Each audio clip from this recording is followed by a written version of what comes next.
बंदी छोड़ सतगुरु रामपाल जी परमेश्वर जी की जय हो। परमपिता परमात्मा सारी सृष्टि के रचनहार, कुल मालिक, असंख्य ब्रह्मांडों के स्वामी, जगत गुरु, तीनों लोकों में प्रवेश करके सबका भरण पोषण करने वाले राजाधिराज, आत्माधार, नाथों के नाथ, देवों के देव, महादेव, सर्वेश्वर, महेश्वर, मृत्युंजय, अजरो अमर, आदि अनादि, सनातनी प्रभु, जगत पिता जगदीश्वर, श्री श्री 1008 की उपाधि के वास्तविक अधिकारी, अकाल मूरत शब्द स्वरूपी राम वासुदेव, सर्वगतम ब्रह्म, परम पूज्य, प्रथम पूज्य, परम संत, परम पुरुष, परम धनी, परम दयालु, सत्य कबीर, हक्का कबीर, अल्लाह कबीर, अल्लाह अकबर, बाखबर, अल्लाह ताला, जगत के तारणहार, जगत के मुक्तिदाता, जगत के जगन्नाथ, हारे के सहारे, हिंदुओं के राम, मुसलमानों के अल्लाह, सिखों के वाहिगुरु, ईसाइयों के मसीह, दया के सागर दयानिधि, करुणा के सागर करुणानिधि, स्वयंभू परिभू, संकट मोचन, कष्ट हरण, मंगल करण, दुख भंजन, अविगत कबीर, निर्विकार निर्विषम परमात्मा, अलय अलेख सतगुरु, आदि अनादि सतगुरु, असली मर्यादा पुरुषोत्तम, असली राम, असली कृष्ण, असली घनश्याम, असली मुरारी, राजाओं के राजा, महाराजाओं के महाराजा, शहंशाहों के शहंशाह, सम्राटों के सम्राट, भगवानों के भगवान, अल्लाहों के अल्लाह, प्रभुओं के प्रभु, मसीहाओं के मसीह, सच्चे वाहिगुरु, बाबाओं के बाबा, पीरों के पीर, सेठों के सेठ, जगत सेठ, सावड़सा सेठ, सर्वगुण संपन्न, अनंत कोटि कलाओं के स्वामी, अनंत कोटि ब्रह्मांडों के नायक, योगियों में महायोगी, ध्यानियों में महाध्यानी, सिद्धों में परम सिद्ध, ज्ञानियों में तत्वज्ञानी, ब्रह्म ज्ञानी, महाज्ञानी, परम ज्ञानी, सर्वश्रेष्ठ ज्ञानी, विज्ञानी, युवा कबीर, समृत कबीर, असंवाद, अमित ओजा, सच्चे रहनुमा, करीम अल्लाह, सुबहान अल्लाह, दुनिया के अंतिम पैगंबर, 8 सितंबर 1951 से गांव धनाना, जिला सोनीपत, हरियाणा, भारतवर्ष की पावन भूमि पे प्रकट रियल कल की भगवान श्री नारायण साकार हरि, श्री बाबा साहेब सौद स्वरूपी राम संत शिरोमणि सतगुरु रामपाल जी परमेश्वर जी के चरण कमल में साध संगति से जुड़े हुए देश विदेश से हम सभी सत्सेवक भाई बहनों का अनंत कोटि दंडवत प्रणाम। सत्साई भाई और बहनों, दया पूज्य गुरुदेव भगवान की, सतगुरु रामपाल जी परमेश्वर जी की, जिनके शुभ आशीर्वाद से कबीर सागर के सरलार्थ के ऊपर वीडियो बनाने की श्रृंखला जारी है। इसी श्रृंखला में आज हमारा ये 39 नंबर का वीडियो है।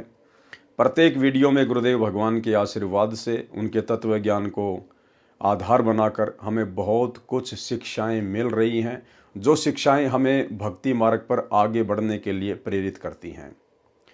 भाई और बहनों, परमेश्वर की ये रजा इसी प्रकार से आप और हम आत्माओं के ऊपर बनी रहे, एकमात्र यही कामना हमारे गुरुदेव भगवान से होनी चाहिए। और आज जो 39 नंबर का वीडियो है वो बहुत ही विशेष है।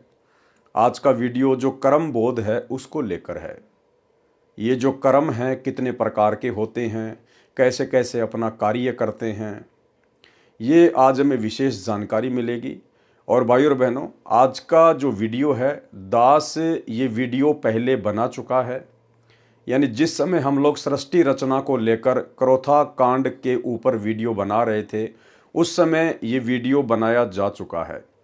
क्योंकि क्रोथा कांड के रहस्य को समझाते समय हमने बीच में कबीर सागर के सरलार से पेज नंबर 345 से ये हमने पूरा का पूरा जो प्रकरण है ये लिया था। तो आज हम उसी वीडियो को एक बार दोबारा से देखेंगे, उसी वीडियो को हम दोबारा से सुनेंगे जो कि पहले से ही बना हुआ है। तो भाई और बहनों, कबीर सागर का सरलार्थ पेज नंबर 345, अध्याय कर्म बोध का सारांश। तो वीडियो पहले इसके ऊपर बना हुआ है, बहुत अच्छे से गुरुदेव भगवान के आशीर्वाद से आप भाई बहनों को समझाया हुआ है। तो आप सभी भगत भाई बहन वीडियो को ध्यान से देखिए। अध्याय कर्म बोध का सारांश। कबीर सागर में 24वां अध्याय कर्म बोध पेज नंबर 162 पर है। परमेश्वर कबीर जी ने कर्मों का उल्लेख किया है। मेरे हंसा भाई, शुद्ध स्वरूप था जब तू आया, कहां से? सतलोक से। कर्मों के बंधन में फंस गया, किसने फंसाया? काल ने, ताते जीव कहाया। परमेश्वर कबीर जी ने बताया कि सत्य लोक से जीव स्वेच्छा से काल ब्रह्म के षड्यंत्र में फंसकर यहां आ गया, इसलिए जीव कहलाया। सत्य लोक में बिना कर्म किए सर्व पदार्थ उपलब्ध थे। यहां काल ब्रह्म ने कर्म का विधान बनाया है कि कर्म करेगा तो फल मिलेगा। श्रीमद् भगवत गीता अध्याय 3 श्लोक 14-15 में कहा है कि सर्व प्राणी अन्न से उत्पन्न होते हैं। अन्न खाने से बीज अर्थात वीर्य बनता है, जिससे सर्व प्राणी उत्पन्न होते हैं। अन्न वर्षा से होता है, वर्षा यज्ञ से यानी शास्त्र अनुकूल कर्म से होती है। कर्म काल ब्रह्म से उत्पन्न हुए, यानी कर्म का विधान ब्रह्म क्षर पुरुष ने बनाया। जैसे कर्म जीव करेगा वैसे ही भोगेगा। ब्रह्म क्षर पुरुष की उत्पत्ति अक्षर यानी अविनाशी परमेश्वर से हुई। अविनाशी परमेश्वर ही सदा यज्ञों यानी धार्मिक अनुष्ठानों में प्रतिष्ठित है, यानी इष्ट देव रूप में मानकर पूजा करनी होती है। किसकी? अविनाशी पुरुष की, अक्षर पुरुष की। अक्षर यानी जिसका किसी भी देश काल परिस्थिति में कोई विनाश ना हो, वो अक्षर पुरुष वास्तव में कबीर परमेश्वर है, जो वर्तमान में धरती पर 8 सितंबर 1951 से सतगुरु रामपाल जी परमेश्वर जी के रूप में प्रकट है। उन्हें अपना इष्ट मानकर उनकी पूजा करनी होती है, क्योंकि भगत के हर प्रकार के धार्मिक अनुष्ठानों में उसका सतगुरु अर्थात उसका इष्ट अर्थात वही कबीर परमात्मा प्रतिष्ठित होता है। और भाई बहनों, यही कारण है कि आप और हम सभी साध संगति से जुड़े हुए सत्सेवक भाई बहनों ने गीता जी अध्याय 3 श्लोक नंबर 13 को आधार बनाकर और अपने ही गुरुदेव भगवान को, जो कि पूर्ण ब्रह्म परमात्मा है, पूर्ण संत हैं, हमने उन्हीं को अपना इष्ट मानकर, क्योंकि इस कबीर परमेश्वर की यथार्थ भक्ति में कबीर परमेश्वर स्वयं ही सतगुरु रूप में धरती पर प्रकट होकर अपना तत्व ज्ञान प्रचार करते हैं। तो सतगुरु की भूमिका जो करता है वो स्वयं कबीर परमेश्वर होता है। भगत का इष्ट उसका गुरु ही होता है।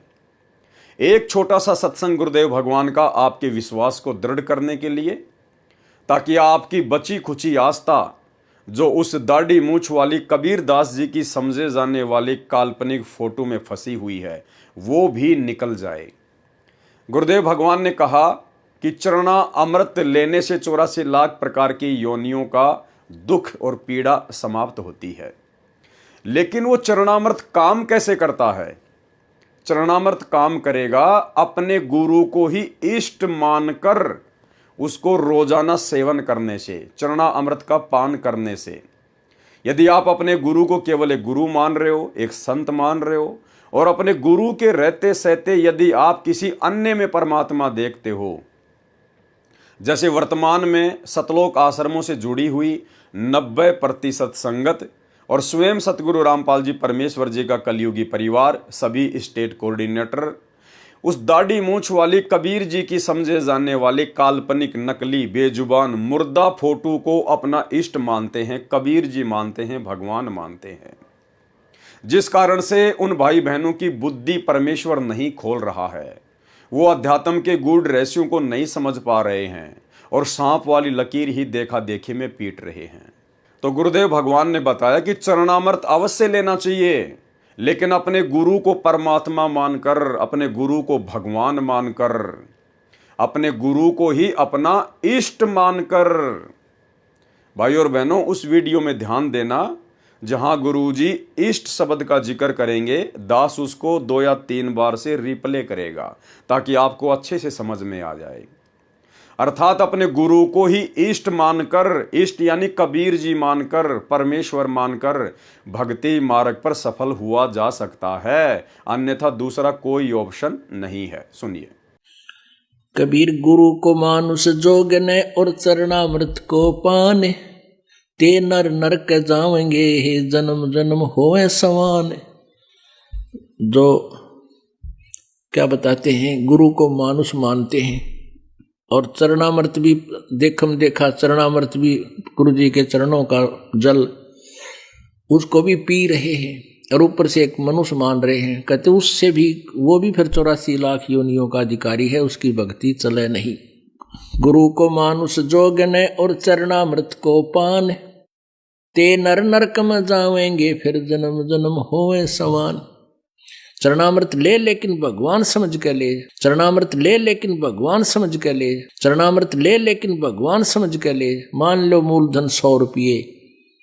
पुण्यात्माओं, एजुकेशन का अब आपको लाभ होगा।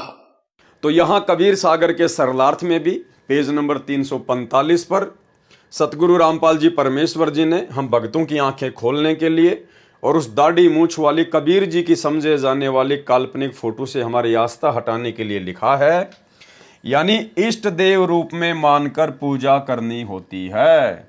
तो हम भक्तों ने, जो हम यथार्थ 13वें कबीर पंथ से जुड़े हुए हैं, सतगुरु रामपाल जी परमेश्वर जी के जितने भी फॉलोअर हैं, हमारा इष्ट और हमारा गुरु एक ही है। ये परम सौभाग्य इस पूरी पृथ्वी पर केवल आप और हम सतगुरु रामपाल जी परमेश्वर जी के फॉलोवर को ही प्राप्त है, क्योंकि हम सत्य भक्ति कर रहे हैं सत्य पुरुष की। और सत्य पुरुष की सत भक्ति में वो सत्य पुरुष स्वयं ही सतगुरु बनकर धरती पर प्रकट होते हैं, इसलिए उनके अलावा अन्य कोई भी इष्ट नहीं होता है। और जो काल तक की साधना होती है, जो ब्रह्म तक की साधना होती है, उसमें गुरु अलग होता है और इष्ट अलग होता है।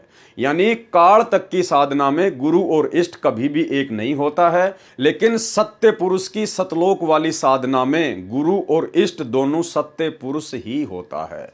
तो भाई और बहनों, बहुत अच्छे से हमने वीडियो को देखना है, समझना है, हम कहीं मार ना खा जाएं। सवाल किया फिर किसी ने, कर्म कितने प्रकार के हैं? गुरुदेव भगवान ने उत्तर दिया, कर्म 2 प्रकार के हैं, एक शुभ कर्म, दूसरा अशुभ कर्म, यानी एक पुण्य और दूसरा पाप कर्म कहा जाता है। नंबर 1, पुण्य कर्म क्या है? पुण्य कर्म शास्त्र विधि अनुसार भक्ति कर्म, दान, परमार्थ, भूखों को भोजन देना, असहाय की हर संभव सहायता करना, दया भाव रखना, अपने से दुर्लभ से भी मित्र जैसा व्यवहार करना। यहां पर एक शब्द आया है भूखों को भोजन देना, लेकिन हमने सावधानी रखनी है। हमने कोई भी धर्म कर्म अपने गुरुदेव भगवान की आज्ञा के विरुद्ध होकर नहीं करना है। और सारी आज्ञा गुरुदेव भगवान ने हमें सत्संगों में दी हुई है, अपनी पुस्तकों में लिखकर दी हुई है। यदि आपके घर पर कोई भिखारी आता है, कोई भूखा व्यक्ति आता है, तो आप जी प्रेम से उसको बैठाकर भोजन कराइए, खाना खिलाइए। लेकिन हमने घर से रोटियां बनाकर बाहर लोगों को बांटनी नहीं है। हमने इस प्रकार का दान पुण्य नहीं करना है।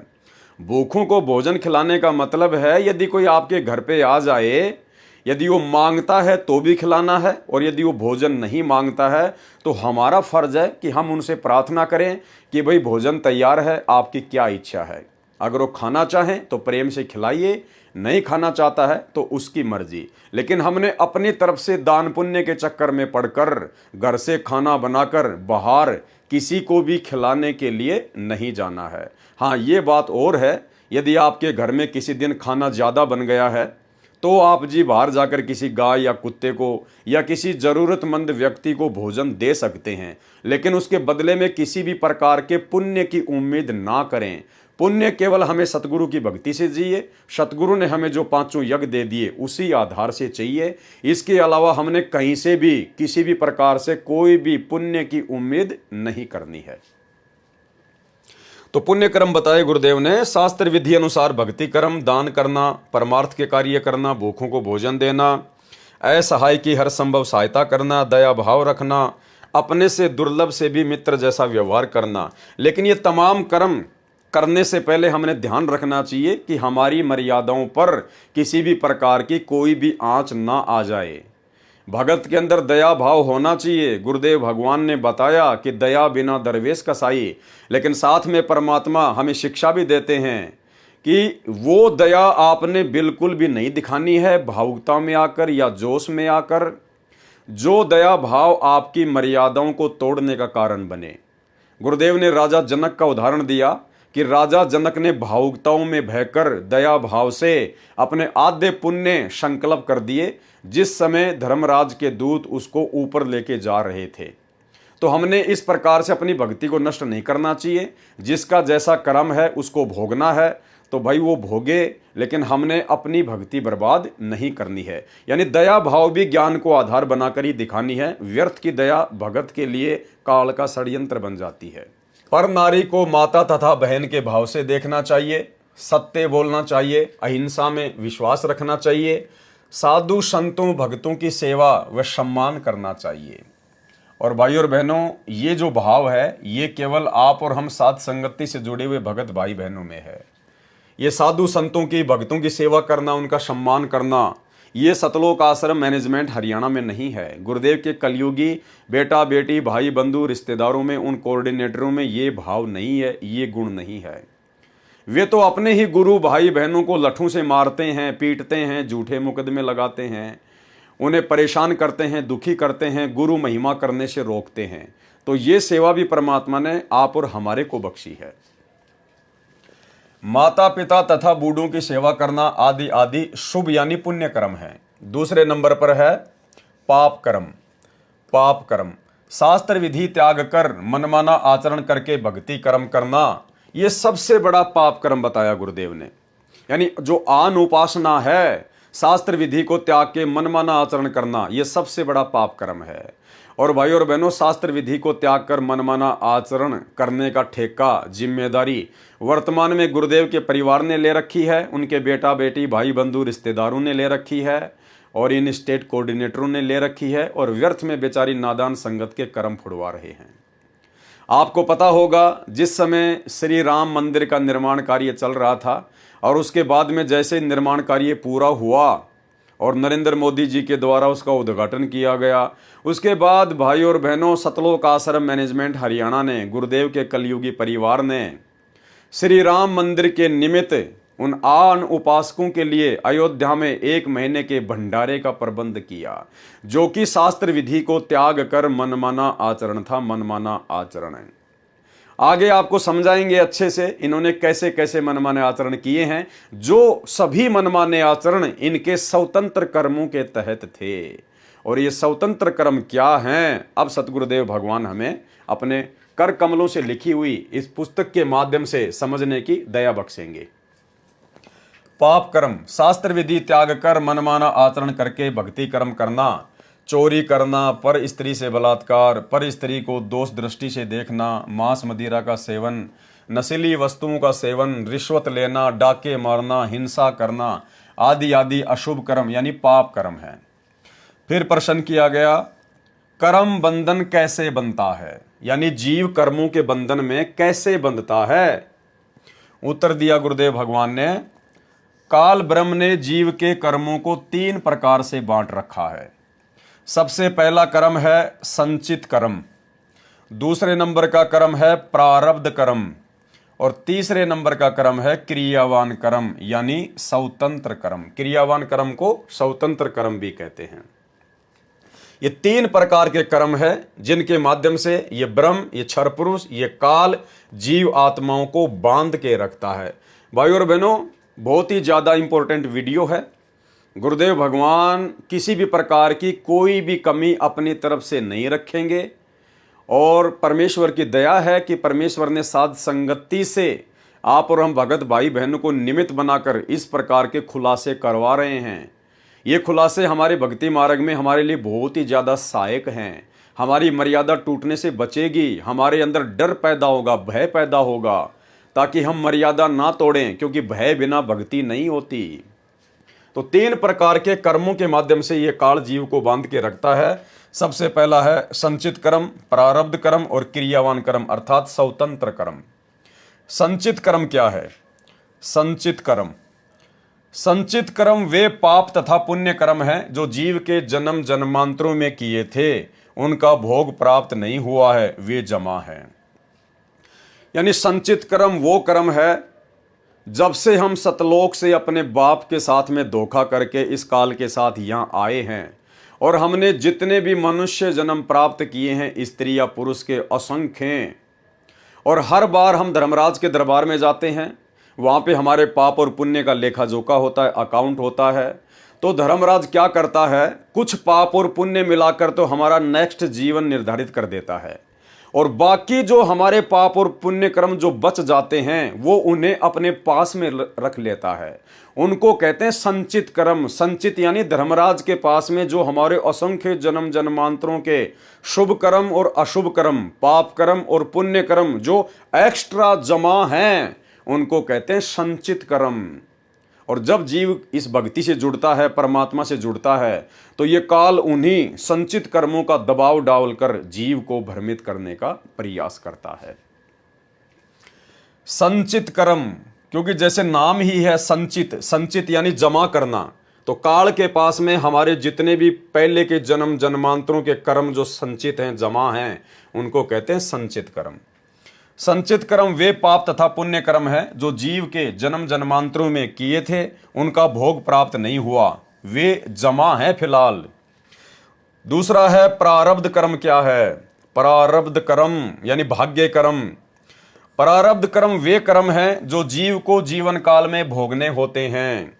यानी धर्मराज जब जीव को दूसरा जन्म देता है तो उस समय उसके भाग्य में जो लिख देता है कि तू इतने शुभ कर्म भोगेगा, इतने तू पाप भोगेगा, उनको कहते हैं प्रारब्ध कर्म। जो भाग्य में लिख दिए गए हैं वो जीव को भोगने ही भोगने होते हैं उस समय तक, जब तक कि वो सच्चे सतगुरु कबीर जी की शरण में नहीं आ जाता है। प्रारब्ध कर्म यानी भाग्य में लिखे हुए कर्म। प्रारब्ध कर्म वे कर्म हैं जो जीव को जीवन काल में भोगने होते हैं, जो संचित कर्मों से औषध करके बनाए जाते हैं। जो धर्मराज के पास में हमारे संचित कर्म होते हैं उनसे निकाल के उनका एक रेशियो बना के फिर ये धर्मराज हमारा प्रारब्ध कर्म बना देता है कि तेरा अगला जन्म ये होगा और तू इतना सुखी होगा, इतना दुखी होगा, उसको कहते हैं प्रारब्ध कर्म। उदाहरण के लिए यदि पाप कर्म 1000 हैं और पुण्य कर्म 500 हैं तो दोनों से औसत में लिए जाते हैं। प्रारब्ध कर्म यानी जीव का भाग संचित कर्मों से एवरेज में लेकर बनाया जाता है। यदि 20% लेकर प्रारब्ध बना तो पाप कर्म 50 और पुण्य कर्म 25 बने। इस प्रकार प्रारब्ध कर्म यानी जीव का भाग्य बनता है, इनको प्रारब्ध कर्म कहते हैं। नंबर 3 है क्रियावान कर्म। ये भाइयों और बहनों सबसे ज्यादा इंपॉर्टेंट है, सबसे ज्यादा इंपॉर्टेंट, क्योंकि ये जो क्रियावान जो कर्म हैं जिनको स्वतंत्र कर्म भी कहते हैं, ये 84 लाख योनियों में केवल इस मनुष्य को ही प्राप्त होते हैं। यानी 25% छूट ये काल, ये ब्रह्म जब हमारे को मनुष्य जन्म मिलता है तो ये हमारे को कुछ भी कर्म करने के लिए छूट देता है। 25% यानी 75% तो ये हमारे संचित कर्मों से लेकर पाप और पुण्य बनाकर हमारा भाग्य लिख देता है, प्रारब्ध लिख देता है। जो 75% तो हमारे को भोगने पड़ते हैं। किसी के प्रारब्ध में ज्यादा सुख लिख देता है उसके कर्मों के आधार से, तो किसी के प्रारब्ध में ज्यादा दुख लिख देता है। तो वो 75% प्रारब्ध कर्म जो हमारे संचित कर्मों से रेशियो निकाल कर बनाए जाते हैं धर्मराज के द्वारा, जब हमें दूसरा मनुष्य जन्म दिया जाता है तो वो तो भाई और बहनों हमारे को भोगने पड़ते हैं, उसमें तो कोई दो राय नहीं है। साथ में इस मनुष्य योनि को ये धर्मराज 25% क्रियावान कर्म की छूट देता है। 25% इसको स्वतंत्र कर्मों की छूट देता है कि 25% मैं तेरे को कर्म करने की छूट दे रहा हूं। तू चाहे तो अच्छे कर्म करके अपने भाग्य को बदल सकता है, शुभ कर्म भी कर सकता है, और चाहे तो तू अशुभ कर्म करके पाप कर्मों को बढ़ा भी सकता है। क्रियावान कर्म, अपने जीवन काल में जो कर्म प्राणी करता है वे क्रियावान कर्म कहे जाते हैं। ये 75% तो प्रारब्ध कर्म होते हैं, यानी जो संस्कार यानी भाग्य में लिखे हैं वे किए जाते हैं, और 25% कर्म करने में जीव स्वतंत्र है। 25% कर्म करने के लिए इस मनुष्य शरीर प्राप्त प्राणी को इस धर्मराज ने स्वतंत्र किया हुआ है। 75% कर्म करने में जीव बाध्य है, यानी जो हमारे भाग्य में लिख दिया गया है पाप और पुण्य का रेशियो निकालकर, वो तो जीव भोगने के लिए बाध्य है। कब तक? जब तक उसको सतगुरु नहीं मिलता है। और 25% जो कर्म हैं वो स्वतंत्र हैं, हम चाहे तो अच्छे भी कर सकते हैं बुरे भी कर सकते हैं। 75% कर्म करने में जीव बाध्य है, मजबूर है, क्योंकि वे प्रारब्ध में लिखे होते हैं, परतंत्र हैं। परंतु पूर्ण संत मिलने पर परिस्थिति बदल जाती है। लेकिन जब पूर्ण संत मिल जाता है, वो कबीर परमात्मा मिल जाता है सतगुरु रूप में, तो उस परमेश्वर के हाथ में सारी लेखनी, सारी बही, सारे अकाउंट हैं। फिर सतगुरु जैसा चाहेगा वैसा अपने साधक के भाग्य में लिखेगा। फिर वो काल वाला जो विधान होता है वो पूर्ण परमेश्वर के भगत के साथ लागू नहीं होता है। यानी फिर उस भगत का अकाउंट ये सतगुरु अपने हाथ में ले लेता है, काल के हाथ में नहीं छोड़ता है। प्रश्न कहते हैं कि जीव कर्म करने में स्वतंत्र है, तो गुरुदेव ने उत्तर दिया, जीव 25% कर्म तो स्वतंत्र रूप से करता है। अपने जीवन काल में 75% कर्म तो प्रारब्ध वाले करने में परतंत्र है, अधीन है, विवश है। केवल 25% कर्म करने में स्वतंत्र है। परंतु पूर्ण संत मिलने के पश्चात परिस्थितियां बदल जाती हैं। प्रारब्ध में सुसंगत तथा कुसंगत भी लिखी होती है। प्रारब्ध में, भाग्य में सुसंगत और कुसंगत भी लिखी होती है। उदाहरण, जैसे राजा दशरथ जी ने यज्ञ किया था सुयोग्य पुत्र प्राप्ति के लिए, यह क्रियावान स्वतंत्र कर्म था। पुत्र प्राप्ति के लिए राजा दशरथ ने जो यज्ञ किया था वो उसका स्वतंत्र कर्म था, क्रियावान कर्म था। अन्य 3 संतान भरत, लक्ष्मण तथा शत्रुघ्न तथा पुत्री शांता थे, वे प्रारब्ध से मिले थे, वो उनके भाग्य में संतानें थी। लेकिन श्री रामचंद्र जी की प्राप्ति के लिए, यानी सर्वप्रथम उसने पुत्र प्राप्ति के लिए जो यज्ञ किया था वो उसका स्वतंत्र कर्म था। और उसके बाद में जो उसको 3 पुत्र और 1 पुत्री प्राप्त हुई थी वो उसके भाग्य में संतान होना ही होना थी। लेकिन वो ये मान रहा था कि मैंने जो साधु संतों से जो यज्ञ करवाया है ये उसके चलते मेरे को सभी संतानें प्राप्त हुई हैं। श्री रामचंद्र जी का सीता से विवाह प्रारब्ध था, यानी उसके भाग्य में लिखा हुआ था श्री रामचंद्र जी का सीता जी से विवाह होना, क्योंकि नारद जी का पहले से श्राप लगा हुआ था। इसलिए श्री रामचंद्र जी के भाग्य में काल ने लिख दिया था सीता जी के साथ विवाह होना। इसके अलावा 14 वर्ष का वनवास सीता, राम, लक्ष्मण का प्रारब्ध था, यह भी उनके भाग्य में लिखा हुआ था नारद जी के श्राप के कारण। लेकिन जंगल में वनवास के समय पशु शिकार करके मारे, वह स्वतंत्र कर्म था। लेकिन वनवास के दौरान लक्ष्मण ने और श्री रामचंद्र जी ने जितने भी पशु मारे, हिरण आदि, अपने भोजन के लिए, शिकार करने के लिए, क्योंकि वो मांसाहारी थे, मांस खाया करते थे श्री रामचंद्र जी, वो उनके स्वतंत्र कर्म थे, वो उनके भाग्य में फिर लिखे गए। उनका भोग श्री रामचंद्र जी को भोगना पड़ेगा। भाइयों और बहनों, इस प्रकार से काल हमें ठगता है। हमें पता ही नहीं चलता कि कौन से हम स्वतंत्र कर्म कर रहे हैं, कौन से हमारे भाग्य में लिखे हुए कर्म हैं। ये तो सतगुरु ने आके बताया अब कि स्वतंत्र कर्म क्या हैं और भाग्य में लिखे हुए कर्म क्या है।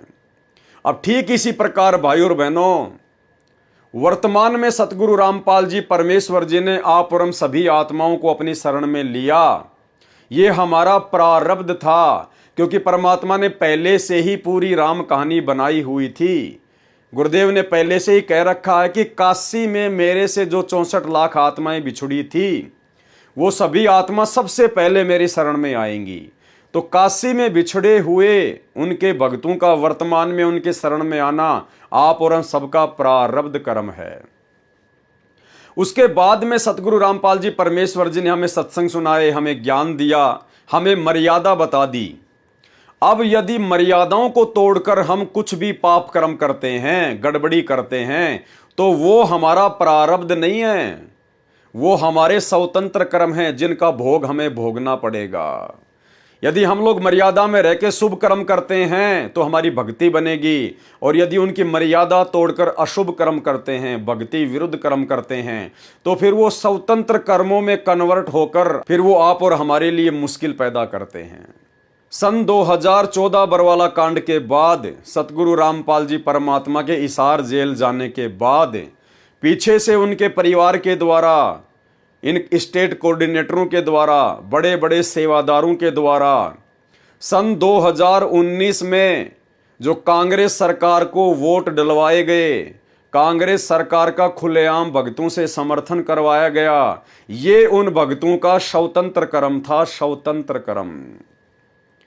2024 में ठीक उसी प्रकार बीजेपी सरकार का समर्थन करवाना भगतों से, सतगुरुदेव भगवान का नाम लेकर, उन्हीं के नाम की आड़ में पीले पर्चे निकालकर नरेंद्र मोदी की रैलियों में भोपाल में और गोहाना में बसों में भरकर भगतों को ले जाना, ये भगतों का स्वतंत्र कर्म था, स्वतंत्र कर्म।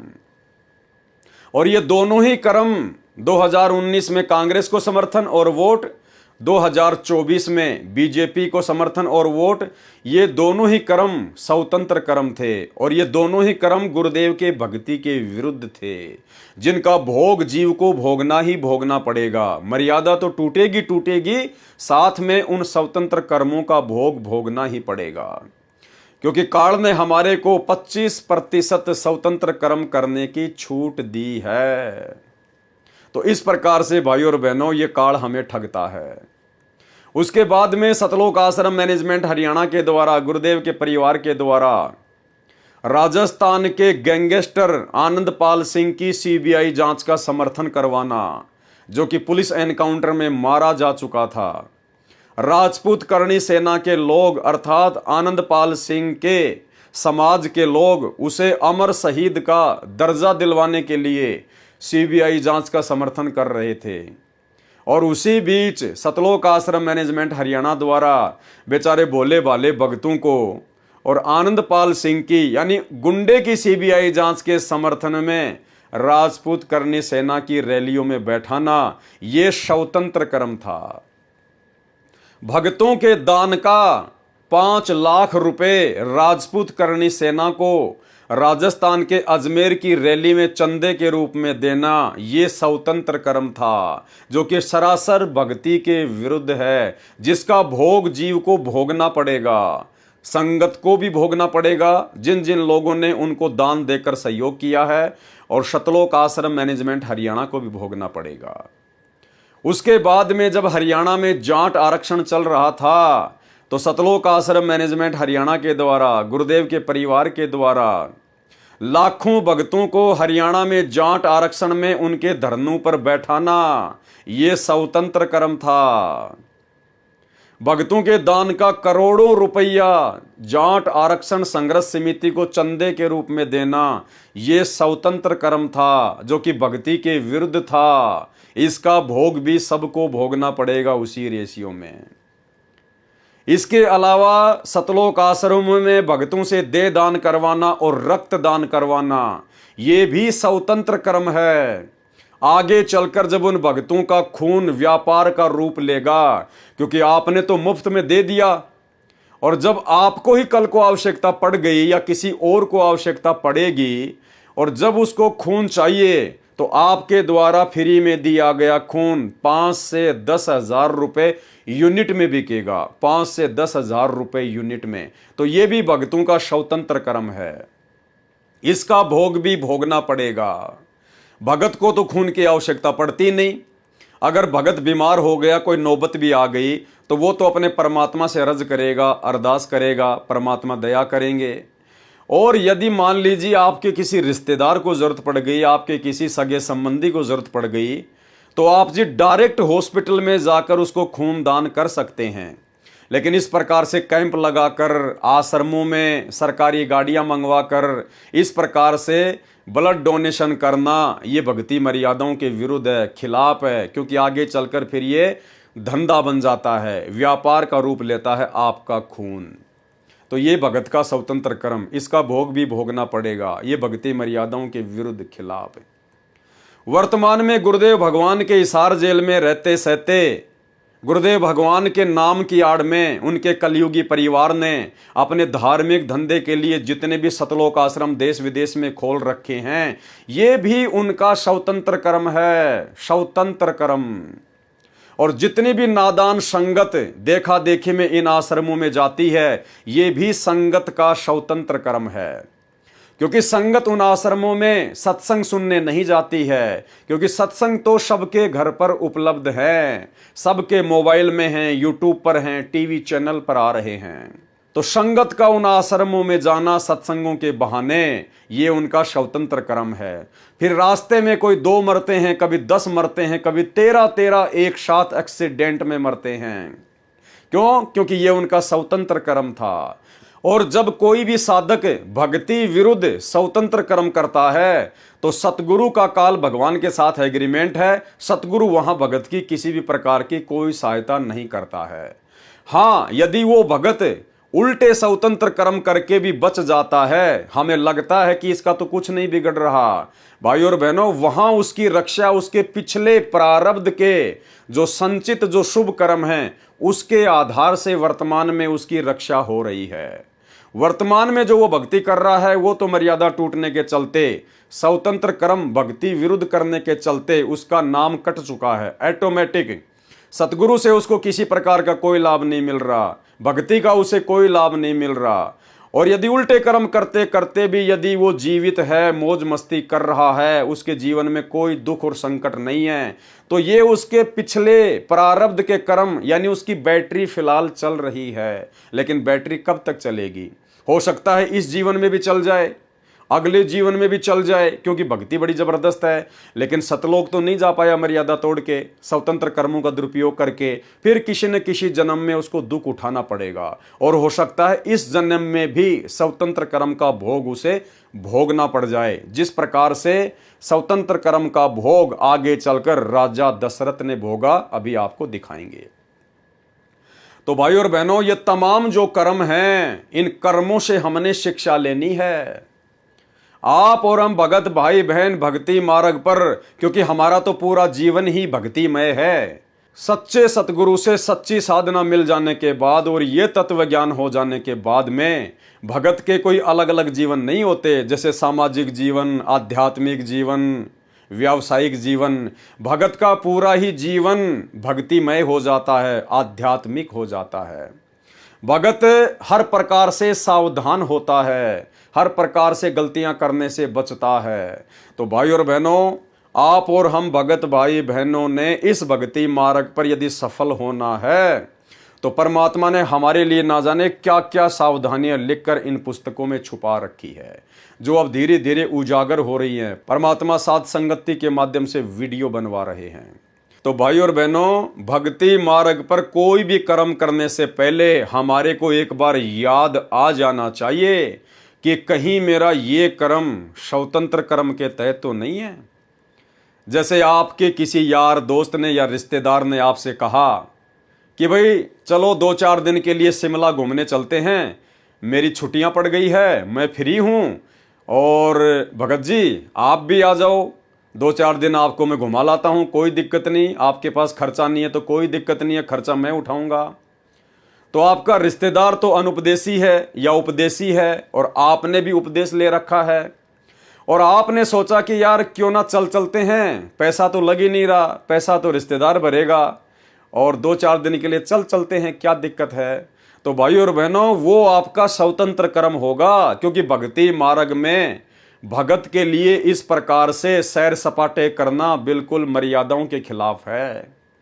और यदि आप वहां जाते हैं तो ये आपका स्वतंत्र कर्म है। और यदि इस दौरान आपके साथ में कोई दुर्घटना घटित हो जाती है, मान लीजिए आपका वहां जाते समय या आते समय एक्सीडेंट हो गया, आपका पैर कट गया या और कोई नुकसान हो गया, आप जी बीमार हो गए, तो ये आपके स्वतंत्र कर्म के कारण है। आपने भक्ति को अच्छे से ना समझकर अपने स्वतंत्र कर्म का दुरुपयोग किया, जिसके चलते आपकी मर्यादा टूटी, और फिर आपके साथ यदि कोई दुर्घटना घटती है तो फिर सतगुरु आपसे कोसों दूर हो जाएगा, क्योंकि आपने स्वतंत्र कर्म का नाजायज फायदा उठाया है। तो इसी प्रकार भाई और बहनों, हमने कोई भी कर्म करने से पहले भक्ति मार्ग पर बहुत सोच समझ कर ये देख लेना चाहिए कि जो कर्म मैं कर रहा हूं ये मेरा स्वतंत्र कर्म है या ये मेरी भक्ति मर्यादाओं के खिलाफ कर्म है। विचार अवश्य करना चाहिए। तो श्री रामचंद्र जी का सीता जी के साथ में विवाह होना उसके भाग्य में लिखा हुआ था, उसका प्रारब्ध कर्म था नारद जी के श्राप के कारण। और फिर 14 साल तक श्री राम, सीता और श्री लक्ष्मण जी का जंगल में भटकना, ये भी उनका प्रारब्ध था, उनके भाग्य में लिखा हुआ था। परंतु जंगल में वनवास के समय पशु शिकार करके मारे, वह स्वतंत्र कर्म था।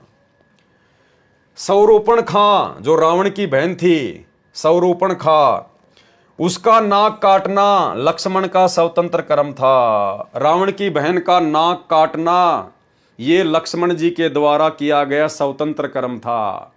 और उसी स्वतंत्र कर्म के कारण और फिर इतना बड़ा कांड हो गया भाई और बहनों। कांड के कारण और भी थे, और उसका भोग भी श्री लक्ष्मण जी को भोगना पड़ेगा, क्योंकि इस 21 ब्रह्मांड में ब्रह्मा विष्णु महेश 33 करोड़ देवी देवता, कोई भी स्वतंत्र कर्मों की मार से नहीं बचा है।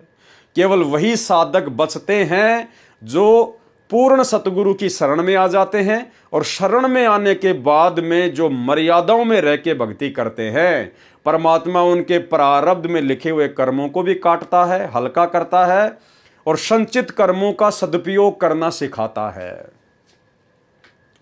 जंगल में वनवास के समय पशु शिकार करके मारे, वह स्वतंत्र कर्म था। सौरूपणखा का नाक काटना लक्ष्मण का स्वतंत्र कर्म था। जैसे सतलोक आश्रम मैनेजमेंट हरियाणा ने साध संगतियों के बीच में व्यवधान डालना, ये उनका स्वतंत्र कर्म था, जिसका भोग उनको भोगना पड़ेगा। हम भाई बहन साध संगतियों के माध्यम से परमात्मा की महिमा करते हैं, गुरुदेव भगवान को भोग लगाते हैं, ज्ञान चर्चा करते हैं, वो भी हमारा स्वतंत्र कर्म है। लेकिन हम सत्सेवकों का वो स्वतंत्र कर्म भक्ति बढ़ाने की दिशा में है, वो हमारे लिए फायदेमंद है, वो हमें पुण्य देगा। लेकिन उन साध संगतियों में आकर व्यवधान उत्पन्न करना, साध संगति वाले भाई बहनों के साथ में मार पिटाई करना, बीच में पुलिस वालों को लाकर उनको शराब पिलाकर उनको पैसे देकर भाई बहनों को पिटवाना, जैसे कि दिल्ली की साध संगति में सतलोक आश्रम मैनेजमेंट हरियाणा ने पुलिस वालों को शराब पिलाकर भगत भाई बहनों को जमकर पिटवाया, भगत भाई बहनों के ऊपर झूठे मुकदमे करना, ये सतलोक आश्रम मैनेजमेंट हरियाणा के उन कोऑर्डिनेटरों के जिन जिन लोगों ने ये दुष्कर्म किए हैं, ये उनके स्वतंत्र कर्म हैं, जो कि भक्ति विरुद्ध हैं। ये भोग उनको भोगना पड़ेगा। सीता का अपहरण प्रारब्ध कर्म सीता तथा रावण दोनों का था। यह कारण अन्य भी हो सकता था, जो शूर्पणखा बनी थी। 33 करोड़ देवी देवताओं का कैद में रहना उनका प्रारब्ध कर्म था। सुग्रीव के भाई बाली को राम ने मारा, यह रामचंद्र जी का स्वतंत्र कर्म था। सुग्रीव के भाई बाली को श्री रामचंद्र जी ने मारा वनवास के दौरान, यह श्री रामचंद्र जी का स्वतंत्र कर्म था, कोई भाग्य में लिखा हुआ नहीं था। उसने जानबूझकर यह कर्म किया, काल ने उसके स्वतंत्र कर्म में लिख दिया। क्योंकि रामचंद्र जी ने अपने स्वार्थ के लिए, सुग्रीव से सैन्य सहायता प्राप्त करने के लिए, अपनी पत्नी को रावण की बंद से छुड़वाने के लिए स्वार्थवश धोखे से पेड़ की ओट लेकर और बाली का वध किया था तीर मारकर। तो ये रामचंद्र जी के प्रारब्ध कर्म में उस काल ने, उस ब्रह्म ने लिख दिया। और आगे चलकर भाई और बहनों, श्री कृष्ण जी के रूप में उसको अपने उस स्वतंत्र कर्म का बदला देना पड़ा, अपने पैर में जहरीला तीर खाकर। तो इस प्रकार से हमने स्वतंत्र कर्मों को बहुत सावधानी से लेना भाई और बहनों, बहुत सावधानी से। कोई भी कर्म करने से पहले हमने विचार करना पड़ेगा कि ये कर्म भक्ति मर्यादाओं के विरुद्ध है या नहीं है, ये कहीं मेरा स्वतंत्र कर्म तो नहीं है, कहीं मैं गलती तो नहीं कर रहा हूं। छोटी छोटी बातों पे लड़ाई झगड़ा करना, मनमुटाव करना, राग द्वेष ईर्ष्या करना, भक्तों के साथ में मारपीट करना, भक्तों की निंदा चुगली करना, ये सब स्वतंत्र कर्म के अंतर्गत आता है, स्वतंत्र कर्म के अंतर्गत है। क्योंकि भक्ति और ज्ञान देकर सतगुरु हमें इन सभी बुराइयों से दूर करते हैं, और यदि हम फिर भी वही कर्म करते हैं तो वो स्वतंत्र कर्मों के अंतर्गत आता है। यदि गुरुदेव भगवान की कोई भी मर्यादा का हम हनन करते हैं, कोई भी मर्यादा तोड़ते हैं, तो वो हमारे स्वतंत्र कर्म में आता है। सुग्रीव के भाई बाली को राम ने मारा, यह स्वतंत्र कर्म था। फिर वह संचित कर्मों में जमा होकर प्रारब्ध बना, कब? द्वापर युग में, और श्री कृष्ण रूप में श्री रामचंद्र जी वाले आत्मा को भोगना पड़ा। जो शिकारी था, जिसने श्री कृष्ण के पैर में विषाक्त यानी जहरीला तीर मारकर हत्या की, वह शिकारी बाली वाली आत्मा थी। रावण की मृत्यु, 33 करोड़ देवताओं को कैद से मुक्ति, यह सब प्रारब्ध था।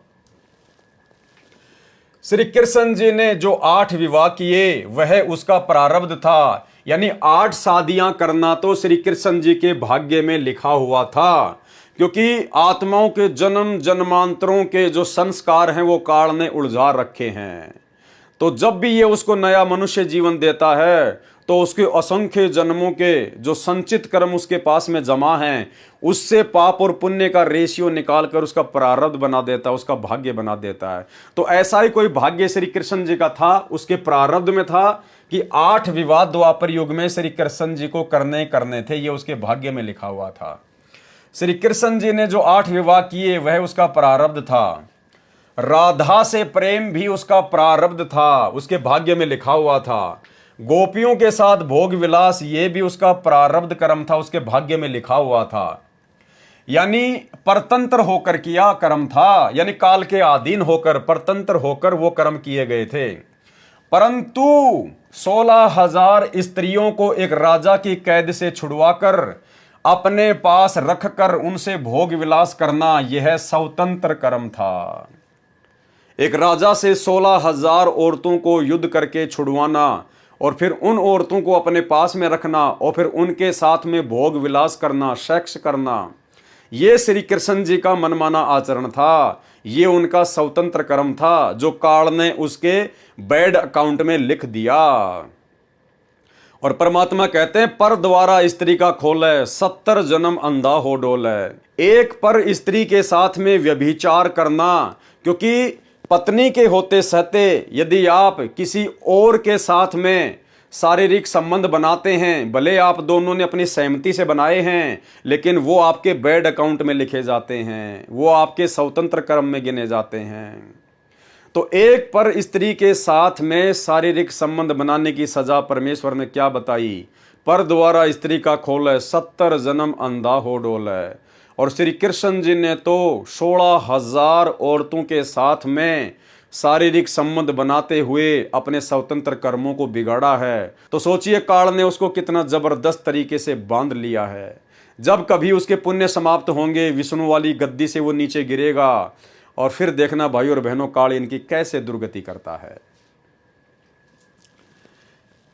परंतु 16,000 स्त्रियों को एक राजा की कैद से छुड़वाकर अपने पास रखकर उनसे भोग विलास करना, यह स्वतंत्र कर्म था।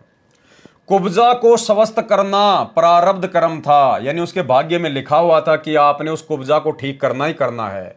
परंतु उसके साथ भोग विलास करना स्वतंत्र कर्म था। लेकिन उसके बाद में श्री कृष्ण जी के द्वारा कुब्जा के साथ में सेक्स करना, भोग विलास करना, शारीरिक संबंध बनाना, यह स्वतंत्र कर्म था, उसका मनमाना आचरण था जिसका भोग उसे भोगना पड़ेगा। कंस को मारना प्रारब्ध कर्म था, क्योंकि काल ने भेजा ही उसको कंस को मारने के लिए था, यह उसके भाग्य में लिखा हुआ था। परंतु केसी, चाणोर, पूतना का वध, यह स्वतंत्र कर्म था, यह उसको भोगना पड़ेगा, क्योंकि वे कंस के द्वारा प्रलोभन या दबाव से भेजे गए थे। इस प्रकार कर्मों का लेखा जाने। और गुरुदेव कह रहे हैं, कम लिखे को अधिक समझें। गुरुदेव कह रहे हैं, जो मैंने लिख दिया ना थोड़ा बहुत संकेत में, इस थोड़े से लिखे हुए को बहुत ज्यादा जाने। यानी भक्तों, अपने कॉमन सेंस का यूज करना कि वर्तमान में भक्ति मार्ग में स्वतंत्र कर्म कौन कर रहा है, क्या क्या स्वतंत्र कर्म कर रहा है और किस प्रकार से तुम्हें भी उनका भोग भोगना पड़ेगा, इसी जन्म में या फिर अगले जन्म में।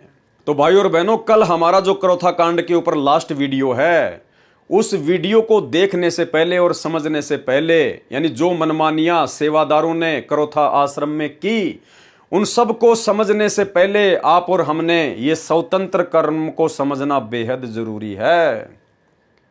और उसके बाद हम जो बरवाला कांड पे वीडियो बनाएंगे, गुरुदेव के कलयुगी बेटा बेटी, भाई बंधु, रिश्तेदार और जितने भी कोऑर्डिनेटर हैं, मुख्य सेवादार थे जो वर्तमान में इन आश्रमों का संचालन कर रहे हैं अपने धार्मिक धंधे के लिए, इन्होंने क्या क्या स्वतंत्र कर्म किए, क्या क्या भक्ति विरुद्ध स्वतंत्र कर्म किए बरवाला कांड में, वो बातें हमें बखूबी समझ में आएंगी जब हम इन स्वतंत्र कर्मों को समझ लेंगे।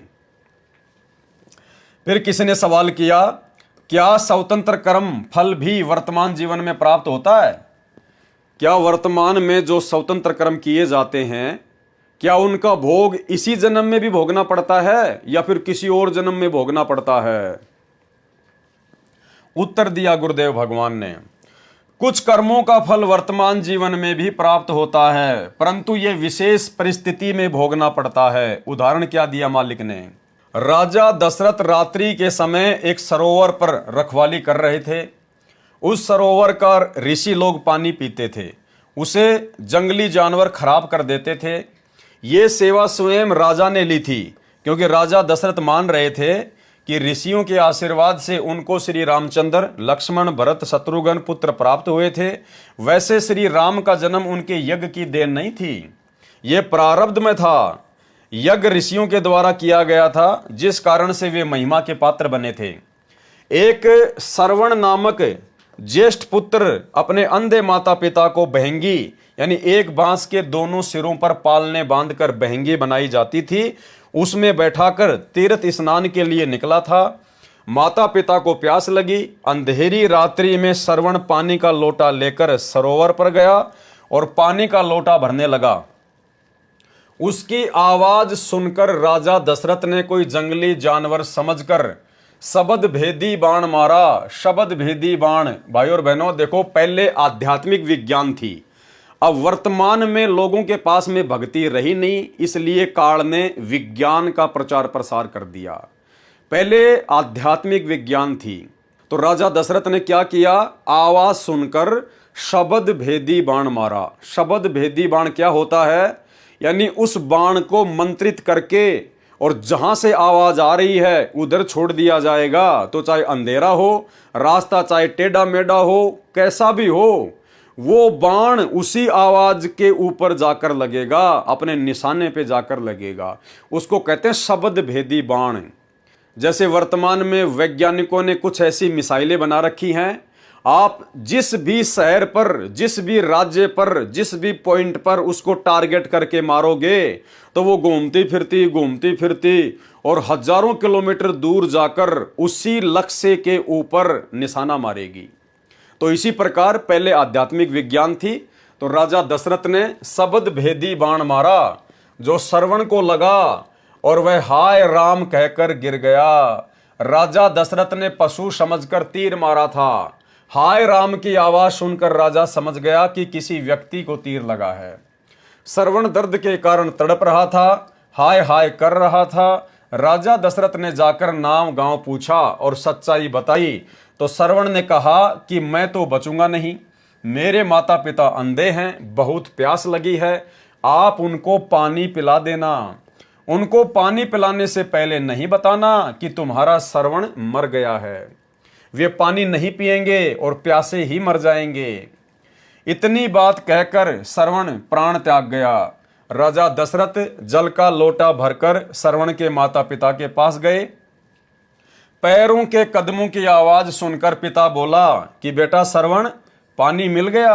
राजा दशरथ बिना बोले ही पानी पिलाने लगा। माता पिता ने कहा कि बेटा बोलता क्यों नहीं, लगता है तू हमसे तंग आ गया है, सच्ची बात बता। यदि दुखी हो चुका है तो हमें यहीं छोड़कर घर लौट जा बेटा, हम तुझे दुखी नहीं देख सकते।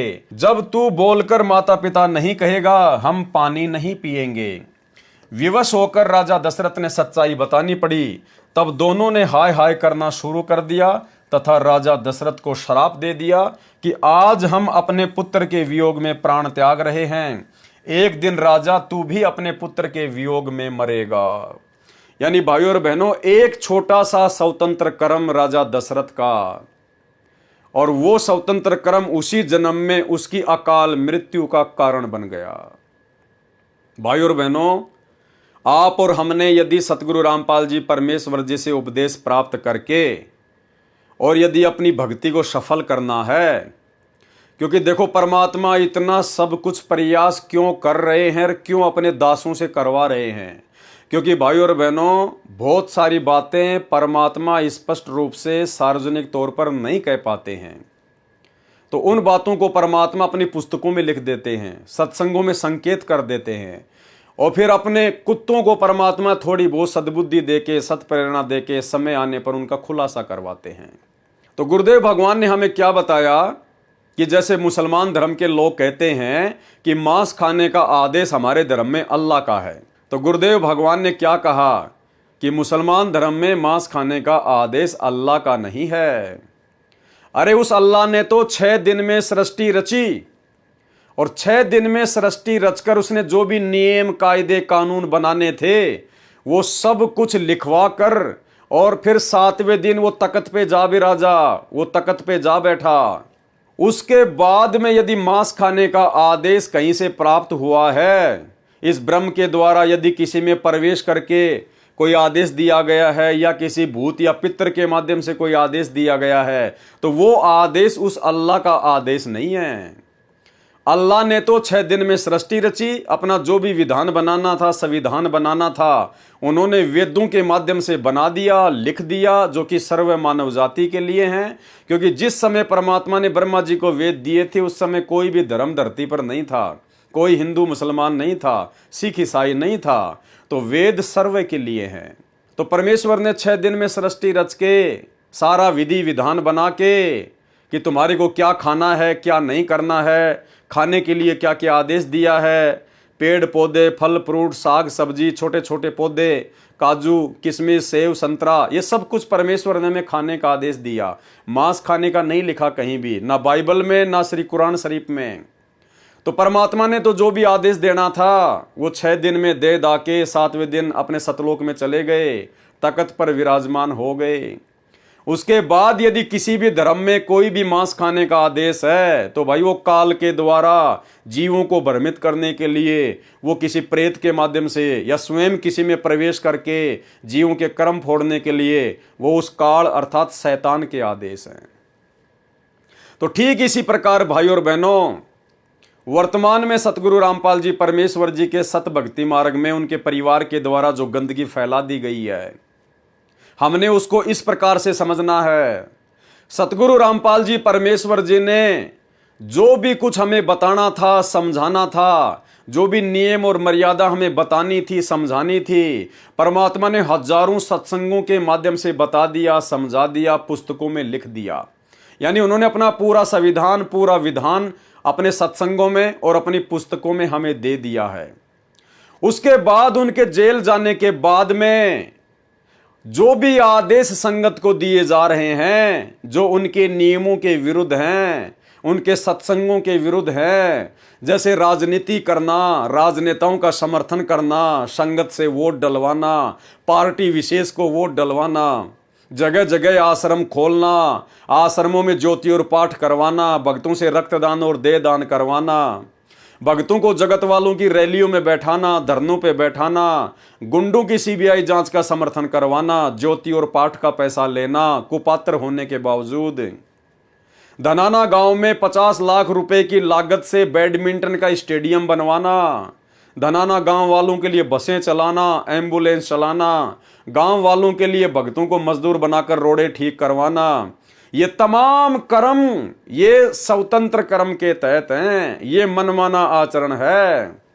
सतलोक आश्रम मैनेजमेंट हरियाणा, ये सारे कुकर्म परमात्मा के विधान के विपरीत इन आश्रम मैनेजमेंट वालों में कुप्रेरणा करके, क्योंकि जब भगत की मर्यादा टूट जाती है, जब भगत गुरु को मानुष मानता है तो काल का दाव लगता है। तो जिस प्रकार मुसलमान धर्म में या हिंदू धर्म में उस शैतान ने, उस काल ने किसी प्रेत के माध्यम से या किसी अन्य में मुल्ला मौलवी के अंदर प्रवेश करके उस समाज को बिगाड़ दिया झूठे आदेश दे दे के, उसी प्रकार इस काल ने, इस शैतान ने, इस ब्रह्म ने सतगुरु रामपाल जी परमेश्वर जी के कलयुगी परिवार में प्रवेश करके या किसी अन्य भक्तों में कुप्रेरणा करके संगत से 2014 बरवाला कांड के बाद ये तमाम प्रकार के जो कुकर्म, जो भक्ति विरुद्ध कर्म करवाए गए हैं, ये सब के सब शैतान की प्रेरणा से है। गुरुदेव भगवान का कोई आदेश नहीं है, उनका कोई विधान नहीं है। उन्होंने जो कुछ कहना था, जो कोई आदेश देना था, उन्होंने नियम बताए हुए हैं। सत्संगों में सारी जानकारी दी हुई है, पुस्तकों में लिखा हुआ है। और उनकी पुस्तकों में और उनकी सत्संगों में कहीं भी राजनीति का कोई उल्लेख नहीं है कि भक्तों ने पार्टी विशेष को देखकर वोट देना चाहिए, या भक्तों ने राजनेताओं का कुत्ता बनकर उनका समर्थन करना चाहिए, या भक्तों ने राजनेताओं की रैलियों में धक्के खाने के लिए जाना चाहिए। गुरुदेव भगवान की किसी भी पुस्तक में, किसी भी सत्संग में कोई जिक्र नहीं है कि भक्तों ने रक्तदान करना चाहिए या देह दान करना चाहिए इस प्रकार से आश्रम में या फिर कैंपों में। गुरुदेव का कोई आदेश नहीं है किसी पुस्तक में, किसी भी सत्संग में कि भक्तों ने गुंडों की सीबीआई जांच का समर्थन करना चाहिए या 2-3% आरक्षण के लिए जगत वालों के साथ मिलकर सरकार का विरोध करना चाहिए। कोई आदेश नहीं गुरुदेव भगवान का कि मेरी गैर हाजिरी में सत्संग सुनने के लिए आश्रम में आना चाहिए, जबकि घर घर में आश्रम है। तो भाइयों और बहनों, ये तमाम प्रकार के कर्म स्वतंत्र कर्म हैं, ये क्रियावान कर्म हैं। और इस काल ने एक सोची समझी साजिश के तहत 25% कर्म करने की छूट, स्वतंत्रता इस जीव को इसीलिए दी है कि जब इसको कोई पूर्ण संत मिल जाएगा, सच्चा सतगुरु मिल जाएगा, मेरे जाल से बाहर निकलने की जानकारी देगा, भक्ति विधि देगा, तो मैं इनको स्वतंत्र कर्मों के माध्यम से विचलित करूंगा, भ्रमित करूंगा, कुप्रेरणा करके उन लोगों में जिन लोगों पर वो नादान संगत अंधविश्वास करती है। तो अंधविश्वास तो भगत ने करना चाहिए अपने गुरुदेव पर और अपने गुरुदेव की बातों पर, लेकिन संगत ने वर्तमान में अंधविश्वास कर लिया गुरुदेव के काल प्रेरित कलयुगी परिवार पर, अपने अपने नामदान संचालकों पर, कोऑर्डिनेटरों पर, जो किसी भी प्रकार की कोई भी मर्यादा में नहीं है। तो भाई और बहनों, स्वतंत्र कर्म क्या हैं ये समझ में आ जाना चाहिए। और वर्तमान में संत रामपाल जी की 90% संगत को काल ने स्वतंत्र कर्मों के माध्यम से ठगा है और वर्तमान में लगातार ठगने की दिशा में दौड़ रहा है। एक दिन राजा तू भी अपने पुत्र के वियोग में मरेगा, ये कहकर रो रो कर प्राण त्याग दिए। राजा दशरथ ने बहुत कहा कि मैं आपका पोषण करूंगा, नौकर नौकरानी सेवा में रख दूंगा, आप ऐसा न कहें और न मरें। परंतु कुछ ही घंटों में दोनों ने तड़प तड़प कर प्राण त्याग दिए, मर गए।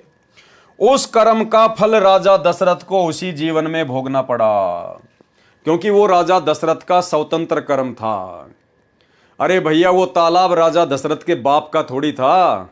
अरे वो जंगल में था, तो जंगल में जानवर कहाँ पिएंगे पानी? जंगली जानवर क्या आसमान में जाके पानी पी के आएंगे क्या? लेकिन ये राजा दशरथ का स्वतंत्र कर्म था।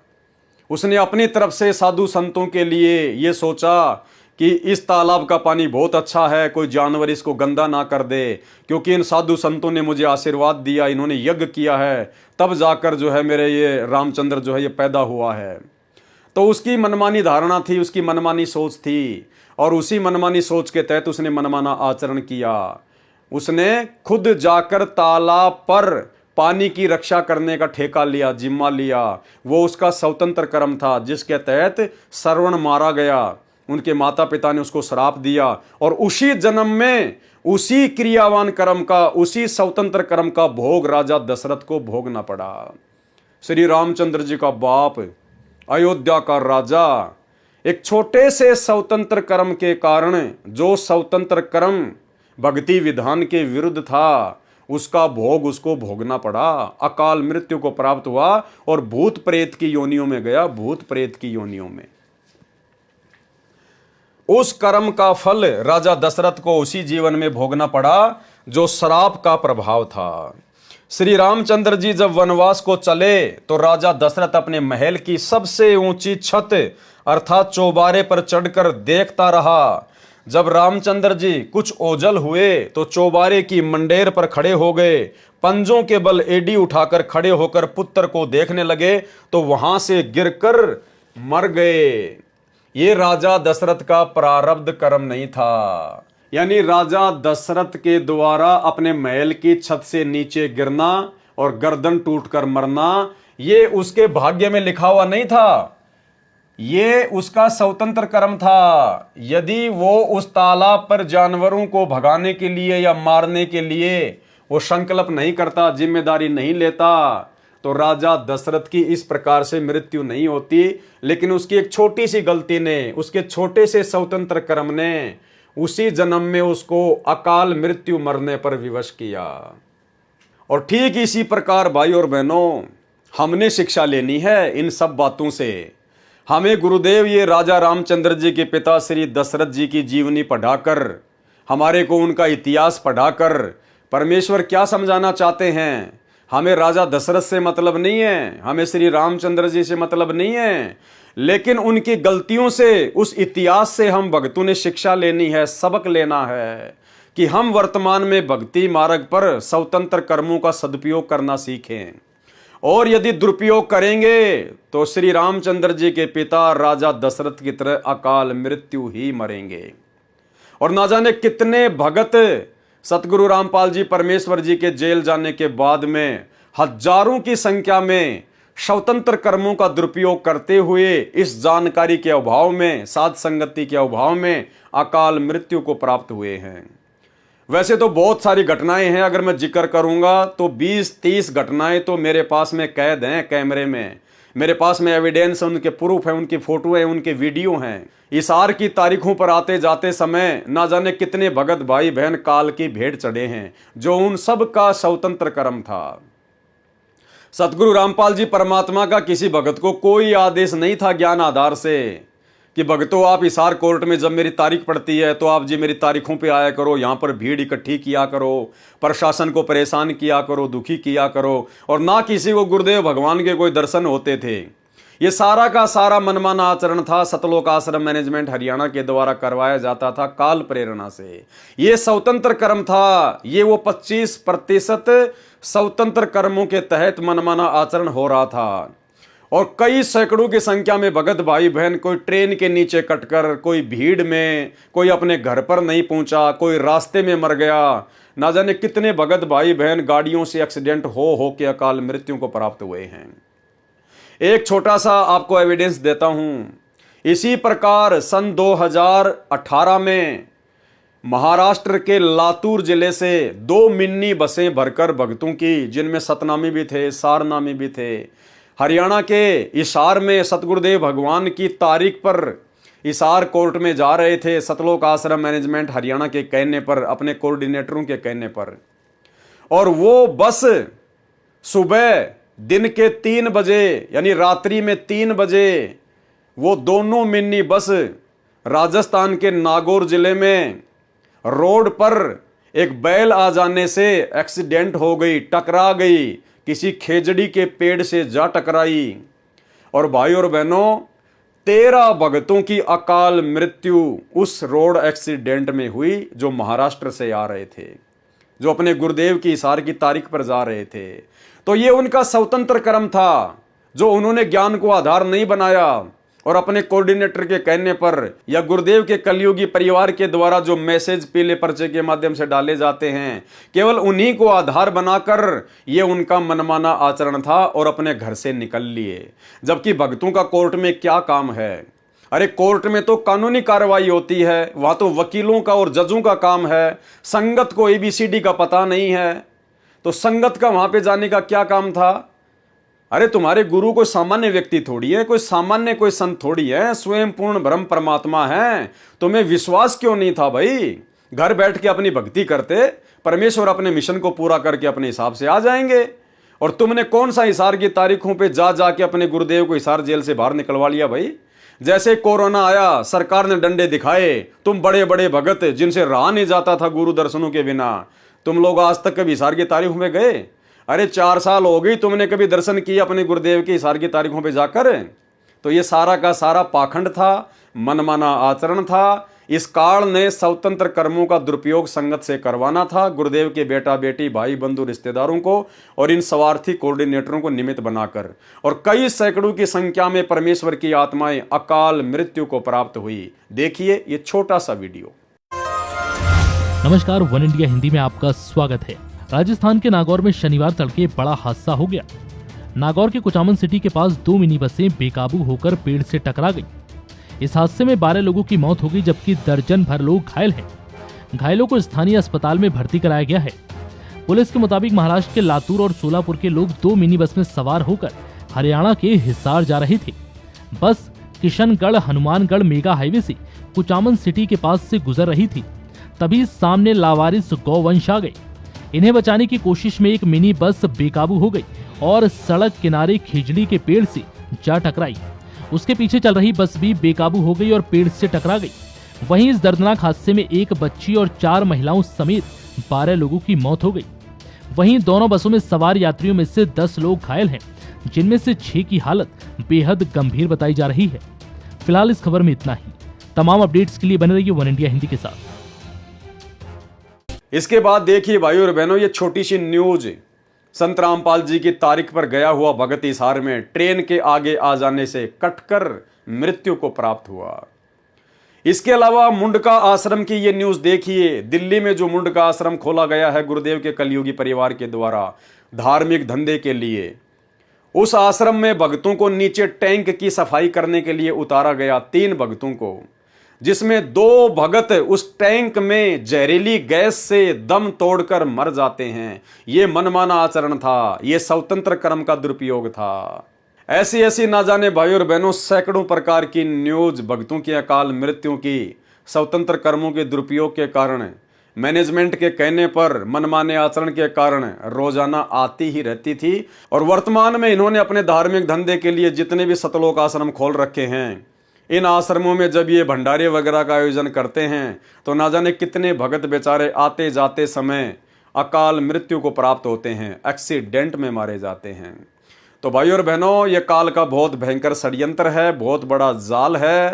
परमात्मा की दया हुई जो सत्सेवक भाई बहन इनके षड्यंत्र में नहीं फंसे, गुरुदेव भगवान ने हमें बचा लिया, अन्यथा आज आप और हमारी भी वही दुर्गति होती।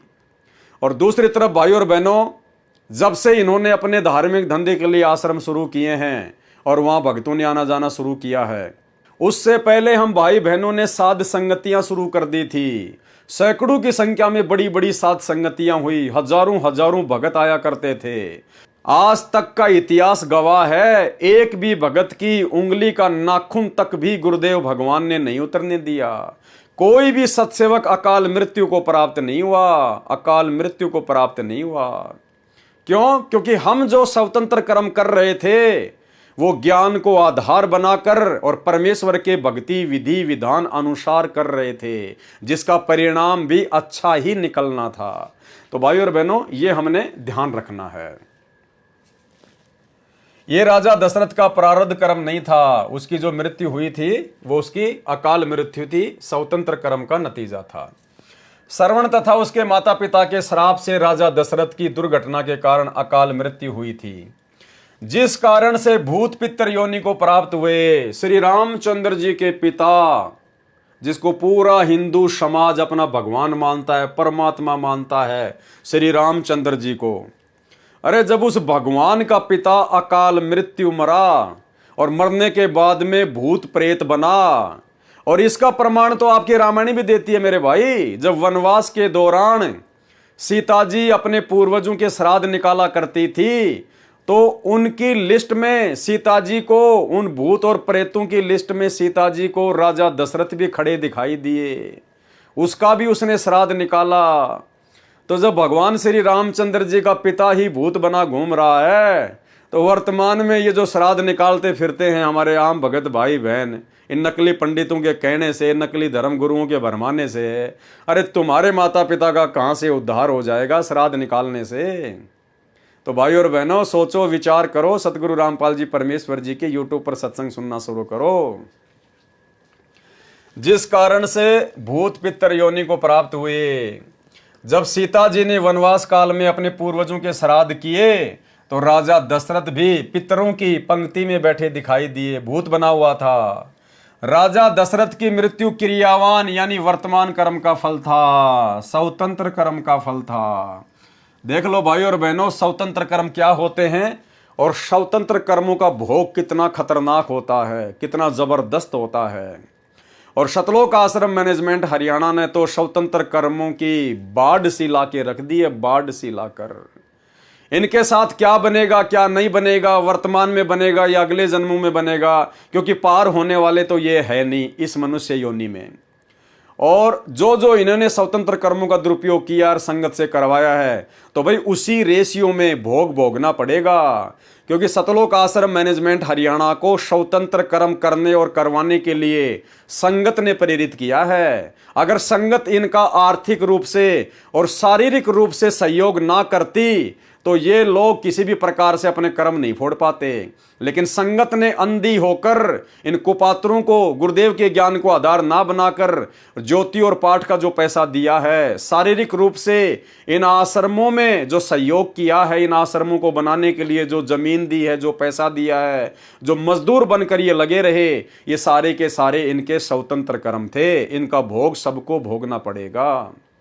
अरे गुरुदेव भगवान का गला बैठ गया ये कहते कहते कि गुरु बिन दान पुण्य जो कर ही मिथ्या होय कभू न फल ही। तुम्हारे गुरु जी तो जेल में बैठे हैं और दान लेने का अधिकारी केवल सुपात्र होता है, सुपात्र केवल सतगुरु है, सतगुरु जेल में बैठा है। तुम किसको दान दे रहे हो? इन आश्रमों में जाकर किसको दान दे रहे हो? किसको ज्योति पाठ दे रहे हो? किसको जमीन दान कर रहे हो? कुपात्रों को। गुरु बिन माला फेरते, गुरु बिन देते दान, गुरु बिन दोनों निष्फल है, चाहे पूछो वेद पुराण। अरे तुम्हारे गुरुदेव तो हिसार की जेल में बैठे हुए हैं, उनको तो 2 टाइम की रोटी और 2 जोड़ी कपड़े सरकार की तरफ से मिलते हैं। फिर तुम्हारा ये अरबों खरबों का दान कहाँ जा रहा है? ये राजनीति में जा रहा है, आरक्षणबाजी में जा रहा है, गुंडों की सीबीआई जांच में जा रहा है, अपने ऐसो आराम में जा रहा है। हाल ही एक भगत भाई जो कि धनाना आश्रम में गया हुआ था, वो प्लम्बर का काम करता था, तो गुरुजी का जो छोटा लड़का है मनोज, वो अपने घर पर कुछ काम करवाने के लिए, कुछ नल वगैरह की फिटिंग करवाने के लिए उस भगत को अपने घर पे ले जाता है। उस भगत ने बाद में बताया कि भगत जी मैं तो दंग रह गया, गुरुजी के छोटे बेटे की कोठी देखकर, इतना आलीशान मकान, इतने ऐसो आराम के साधन, भगत जी मैं तो दंग रह गया। मेरी आंखें फटी की फटी रह गई कि भाई संगत के दान का तो ये लोग यहां दुरुपयोग कर रहे हैं। गुरुदेव भगवान तो कहते हैं कि भगत को ये नाम लेने के बाद, 13वें पंथ में आने के बाद में बड़े बड़े आलीशान मकान बनाने की जरूरत नहीं है। घर तो 3.5 हाथ, घना तो पूणी 4, और इससे अधिक जो चाहता है उसको नहीं विचार। बोला भगत जी मेरे तो आंखें फटी की फटी रह गई, मैंने तो किसी मंत्री का मकान भी ऐसा नहीं देखा अपने जीवन में। ऐसा गजब का मकान इन्होंने संगत के दान से बना रखा है। और भगत जी उस घर में मुझे घुटन हो रही थी बहुत भयंकर कि मेरे प्राण ना निकल जाएं, क्योंकि वहां भक्तिकार गुरुदेव भगवान के आशीर्वाद का नामो निशान भी नहीं। तो भाई और बहनों, ये हो रहा है वर्तमान में स्वतंत्र कर्मों के दुरुपयोग के चलते। ऐसे ही जब पहले रोहतक के सिंहपुरा में जो आश्रम था, वहां पर जो भगत भाई बहन जाया करते थे, तो ऐसे ही गुरुदेव के घर पर, यानी उनकी जो पत्नी रहती है, जो कलयुगी पत्नी, जिसको आप लोग अनारो माई कहते हैं, उसके घर पर थोड़ा बहुत काम करने के लिए कुछ भगत चले गए। अब वहां भगतों ने देखा कि माई ने तो 30-40 कमरे बनवा रखे हैं, 30-40 कमरे। तो भगत ने गुरुदेव के ज्ञान आधार से पूछा कि माई रहने के लिए तो 1 या 2 कमरे बहुत होते हैं। गुरुदेव सत्संगों में बताते हैं आपने इतने सारे कमरे क्यों बना रखे हैं? बोला मैं इनको किराए पे दूंगी, ये मकान में किराए पे चढ़ाऊंगी, ऐसे थोड़ी बनाए हैं। तो भाई और बहनों, ये पूरा का पूरा काल का षड्यंत्र आप लोगों को मोहरा बनाकर आपकी मर्यादा तोड़वाने के लिए और आप भाई बहनों की भक्ति को बर्बाद करवाने के लिए स्वतंत्र कर्मों के दुरुपयोग के तहत काल के द्वारा गुरुदेव के कलयुगी परिवार को निमित्त बनाकर करवाए जा रहे हैं। सावधान हो सको तो हो लेना। और जो भगत गुरुदेव के बेटे के साथ में, मनोज के साथ में उसकी आलीशान कोठी में जाके आया है, एक छोटी सी ऑडियो सुन लीजिए जब उसने किसी भगत भाई को ये बात बताई। सुनिए। हाँ भगत जी क्या बोल रहे थे आप बोलो, मैं रिकॉर्डिंग कर लिया। हाँ, गुरुजी के लड़के जो मनोज है ना, हाँ मनोज है या पता नहीं छोटे वाली है, पता नहीं किसके घर में, तो उनके यहाँ घर पे गए होंगे। हाँ तो वो बता रहे थे कि वहाँ पे घर पे रुकने के वो चोटी लगाने गए, उनकी वहाँ उनको बोल दिया, वो प्लम्बर का काम कर रहे थे वहाँ धनाना में, तो धनाना से वहाँ बुलाया हुआ वहाँ लगाने के लिए, तो वहाँ चोटी लगा के आए, तो VIP चोटी थी, वहाँ गए लगाने के लिए। तो वो कह रहे थे कि बहुत बेहतरीन VIP कोठी बना रखी है आउटसाइड में, जो किसी को पता ना हो वहाँ पे। अच्छा में। हाँ। तो ये मतलब सारे भक्तों के पैसे से हो रहा है भगत जी, मतलब है नी? वो कर क्या रहे हैं, सारे भक्तों के पैसे चाहिए और चीजें क्यों हैं। हाँ समझे? तो वो वहाँ अंदर गए, बता रहे नौकर है, वहाँ रुकने का नाम नहीं ले रहा था, इतनी घुसमती हो रही थी। और बाप रे। हाँ तो वो तो ऐसा ही रहेगा भगत जी। देखो देखो ये क्या है, ये सारे भक्तों का पैसा है। नहीं, और वो भगत तुम्हारे उधर के ही थे, रतलाम के ही थे भगत, वो हमारे यहाँ इनकी रिश्तेदारी है उनकी, तो वो हाँ तो वो आते रहते जानते हैं। अब मैं करूँ अभी देर से बात। हाँ। अच्छा तो बता रहे कि वहाँ मतलब किसी को बताना मत इस बारे में। हाँ नहीं मेरे को नहीं बताओ, मेरे को क्या करना भगत जी। नहीं, वो हमसे कह रहे थे कि किसी को बताना मतलब उनके घर पे VIP ये सारा कुछ 25-25 लाख रुपए की गाड़ी लेने के आती कॉल और भी कॉल करवाने के लिए, सब क्या है, कहाँ का पैसा है, सारा मैनेजमेंट का क्या था, सब भक्तों का पैसा है। अब भगत जी आप समझो, देखो इस चीज को, देखो क्या हो रहा है ये बताओ अब मेरे को। बिल्कुल हम समझ रहे हैं सब बात। फिर इन कार कोठियान के सिर में मारेगा, सारी उम्र खो दी इन कोठी बनाने में, कार खरीदन में, और कल मृत्यु हो जा, गधा बना फिर कुत्ता बन के अंडे सैर से पट्टे करता। तो ये हमने ज्ञान नहीं था, हम देखा लाएंगे। राजा दशरथ की मृत्यु क्रियावान यानी वर्तमान कर्म का फल था। दूसरा उदाहरण क्या दिया गुरुदेव ने, राजा द्रुपद की पुत्री द्रौपदी, वैसे उसका नाम कृष्णा था। राजा द्रौपद की बेटी होने के कारण द्रौपदी नाम से प्रसिद्ध हुई। द्रौपदी कंवारी थी। उसके पिताजी ने एक नदी के किनारे स्त्रियों के स्नान के लिए जनाना घाट बनवा रखा था। गर्मी का मौसम था। द्रौपदी प्रतिदिन की तरह अपनी सैकड़ों सहेलियों के साथ उस दरिया के घाट पर स्नान करने गई तो देखा एक साधु दरिया के अंदर सीने तक गहरे जल में खड़ा था, हाथ इधर उधर चला रहा था। द्रौपदी ने कुछ देर संत की क्रिया को देखा तो लगा कि साधु स्नान नहीं कर रहा। किनारे पर देखा तो वस्त्र नहीं रखे थे, वह साधु अंधा था। घाट से लगभग 100 फुट दूरी पर दरिया में स्नान करने के मकसद से आया हुआ था। उसको ये नहीं ज्ञान था कि आसपास कोई जनाना घाट यानी लेडीज घाट है। जब लड़कियों की आवाज सुनाई दी तब उसको समझते देर नहीं लगी कि तू गलत स्थान पर आ गया है। राजा की स्त्रियों के स्नान का स्थान आसपास है। शर्म के मारे वह संत दरिया में गहरे पानी में चला गया। छाती तक गहरे पानी में जाकर खड़ा हो गया। उसके पास एक कोपीन 6 इंच चौड़ा 2 फुट लंबा कपड़ा जो पर्दे पर साधु बांधते हैं उसको कोपीन भी कहते हैं, दूसरी नहीं थी। अन्य कोई वस्त्र नहीं था। स्नान करके उसको कुछ देर घास पर डालकर सुखाकर पुनः बांध लेता था या गर्मी के मौसम में पहने ही सूख जाती थी। उस दिन वह कोपीन दरिया के पानी में बह गई। संत नग्न जल में खड़ा खड़ा आसपास हाथों को हिला रहा था कि कोई कपड़ा बहता हुआ आ जाए तो बाहर जाने योग्य बनूं। उस घाट के नीचे की ओर यानी जिधर पानी बहकर जा रहा था उस ओर पानी में संत स्नान कर रहा था। द्रौपदी बुद्धिमान तथा भगत आत्मा थी। पहले तो द्रौपदी ने विचार किया था कि स्नान करके संत से परमात्मा की चर्चा करूंगी। स्नान करने के बाद भी देखा कि संत तो उसी स्थिति में खड़ा है तो समझते देर नहीं लगी। बहन द्रौपदी ने अपनी साड़ी से 8-9 इंच चौड़ा और 3-4 फुट लंबा टुकड़ा फाड़कर दरिया में छोड़ दिया, परंतु संत के हाथ नहीं लगे। ध्यान देना भाई और बहनों, शिक्षा लेनी, हमने शिक्षा लेनी है। द्रौपदी को समझते देर नहीं लगी कि साधु महात्मा नंगा है, लगता है इसका कपड़ा बह गया। शर्म के मारे बाहर निकलना नहीं चाहता, कहीं ऐसा ना हो कि पानी का बहाव तेज हो जाए और ये बह जाए। हालांकि वो तो परमात्मा थे, लीला कर रहे थे, लेकिन द्रौपदी तो एक आत्मा थी, एक जीव थी, उसको तो नहीं पता था इस बात का। उन्होंने तो एक अंधा महात्मा ही समझा। तो द्रौपदी ने क्या किया, अपनी साड़ी का पल्लू फाड़ फाड़ कर कोपीन की साइज का, एक टोवेल की साइज का, और उस संत की तरफ यूं छोड़ना शुरू कर दिया। लेकिन वो कपड़ा पानी में दूर से बह जाता, उस अंधे महात्मा को हाथ नहीं लग रहा था। ऐसा द्रौपदी ने 7-8 बार किया, 7-8 बार।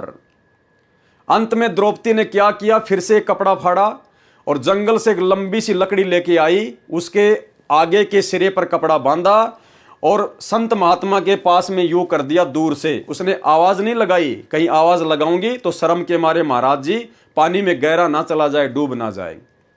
तो द्रौपदी ने लकड़ी के सारे वो कपड़ा उस अंधे महात्मा के पास में कर दिया। अंधा महात्मा हाथ मार ही रहा था, तुरंत कपड़ा उसने पकड़ लिया और जब उसने कपड़ा देखा उसकी साइज वाइज, तो उसने देखा कि भाई ये कपड़ा वैसे बह के नहीं आया, ये तो किसी बहन बेटी ने तुझे देखकर, तेरी परिस्थिति को देखकर और एक साइज का बिल्कुल काट के भेजा है। उसने अपने गुप्तांग के ऊपर कोपिन बांधा और बाहर निकला और उसने आशीर्वाद दिया कि बेटी, जिस प्रकार से आज तूने मेरी इज्जत रक्षा की है, परमात्मा एक दिन तेरी भी इज्जत रक्षा करे। तो भाई और बहनों, ध्यान देने योग्य बात क्या है, द्रौपदी ने 7-8 बार अपनी साड़ी फाड़ फाड़ के उस साधु महात्मा को दी, यानी उसने दान दिया साड़ी का, लेकिन वो कपड़ा उसके हाथ नहीं लगा। द्रौपदी ने तो दान कर दिया, उसने तो साड़ी फाड़ दी, लेकिन उस महात्मा के हाथ नहीं लगा। अंत में एक कपड़ा उस महात्मा के हाथ लगा और उसी कपड़े के प्रतिफल में परमात्मा ने उसकी साड़ी बढ़ाई। जबकि द्रौपदी ने तो 8-9 कपड़े और भी दान किए थे, लेकिन वो उस संत के हाथ नहीं लगे, इसलिए वो दान में नहीं गिना गया। पहले आप एक छोटा सा सत्संग सुनिए भाई और बहनों, इससे आपको समझ में आ जाएगा। और वर्तमान में जिस प्रकार से ये संगत गुरुदेव भगवान के जेल में रहते सहते जो ज्योति पाठ और दान का पैसा इन आश्रमों में दे रही है, गुरुदेव के कलयुगी परिवार को दे रही है, इन कोऑर्डिनेटरों को दे रही है, ये द्रौपदी की कहानी परमात्मा ने संकेत में इसीलिए बताई है कि समय आने पर मेरे बच्चे इसके ऊपर ज्ञान चर्चा करें, विचार करें कि हम क्या कर रहे हैं। तो आज आपके गुरुजी तो जेल में बैठे हुए हैं, आप किसको ज्योति पाठ और दान का पैसा दे रहे हो? आपके गुरुजी के हाथ तो कुछ भी नहीं लग रहा। अरे द्रौपदी ने तो 8-9 बार साड़ी फाड़ी थी, अंधे महात्मा के हाथ नहीं लगी। जो टुकड़ा उस अंधे महात्मा के हाथ लगा, केवल उसी के प्रतिफल में उसने आशीर्वाद दिया था। इसीलिए गुरुदेव भगवान ने हमें समझाया कि गुरु बिन दान पुण्य जो करही, मिथ्या होए कबू न फल ही। गुरु बिन माला फेरते, गुरु बिन देते दान, गुरु बिन दोनों निष्फल है, चाहे पूछो वेद पुराण। तो भाई द्रौपदी की तरह वर्तमान में भक्तों का दान गुरुजी के हाथ नहीं लग रहा, ये तो गुरुजी के कलयुगी परिवार के हाथ लग रहा है, उनको पात्रों के हाथ लग रहा है। और उनको पात्रों ने आपके दान धर्म का दुरुपयोग करने में कोई कसर नहीं छोड़ रखी। 50-50 लाख का खेल का स्टेडियम, गुरुजी तो ताश भी खेलने के लिए मना करते हैं, सहयोग भी नहीं करना। फिर तुमने धनाना गांव वालों के लिए 50 लाख का बैडमिंटन का स्टेडियम क्यों बनवाया? धनाना गांव वालों के लिए एम्बुलेंस चला दी, बसें चला दी। धनाना आश्रम में तुम 3 एकड़ जमीन में हॉस्पिटल खोल रहे हो, तुम्हारी बुद्धि भ्रष्ट हो गई है। ये भगवान तो अपनी भक्ति से जिन लोगों को हॉस्पिटल से जवाब मिल जाता है उनका रोग काटते हैं, और तुम उसी संत के नाम से उसकी संगत का दान और समय बर्बाद करते हुए आश्रम में ही हॉस्पिटल का काम शुरू कर दिया। गुंडों की सीबीआई जांच, गुंडों को सीबीआई जांच के लिए 5-5 लाख रुपए देना, आरक्षणों में भक्तों को बैठाना, करोड़ों रुपए आरक्षण वालों को देना। तो भाई और बहनों समझ जाओ, नहीं तो दुर्गति तैयार है। तो सुनिए छोटा सा सत्संग। द्रौपदी ने 7-8 बार साड़ी फाड़ी, लेकिन अंधे महात्मा के हाथ नहीं लगी। अंत में एक टुकड़ा हाथ लगा, और गुरुदेव कह रहे उसी एक टुकड़े के प्रतिफल में, उन 8-9 टुकड़ों के प्रतिफल में नहीं, जो उस महात्मा के हाथ लगा जो दान, केवल उसी के प्रतिफल में द्रौपदी का चीर परमात्मा ने बढ़ाया था।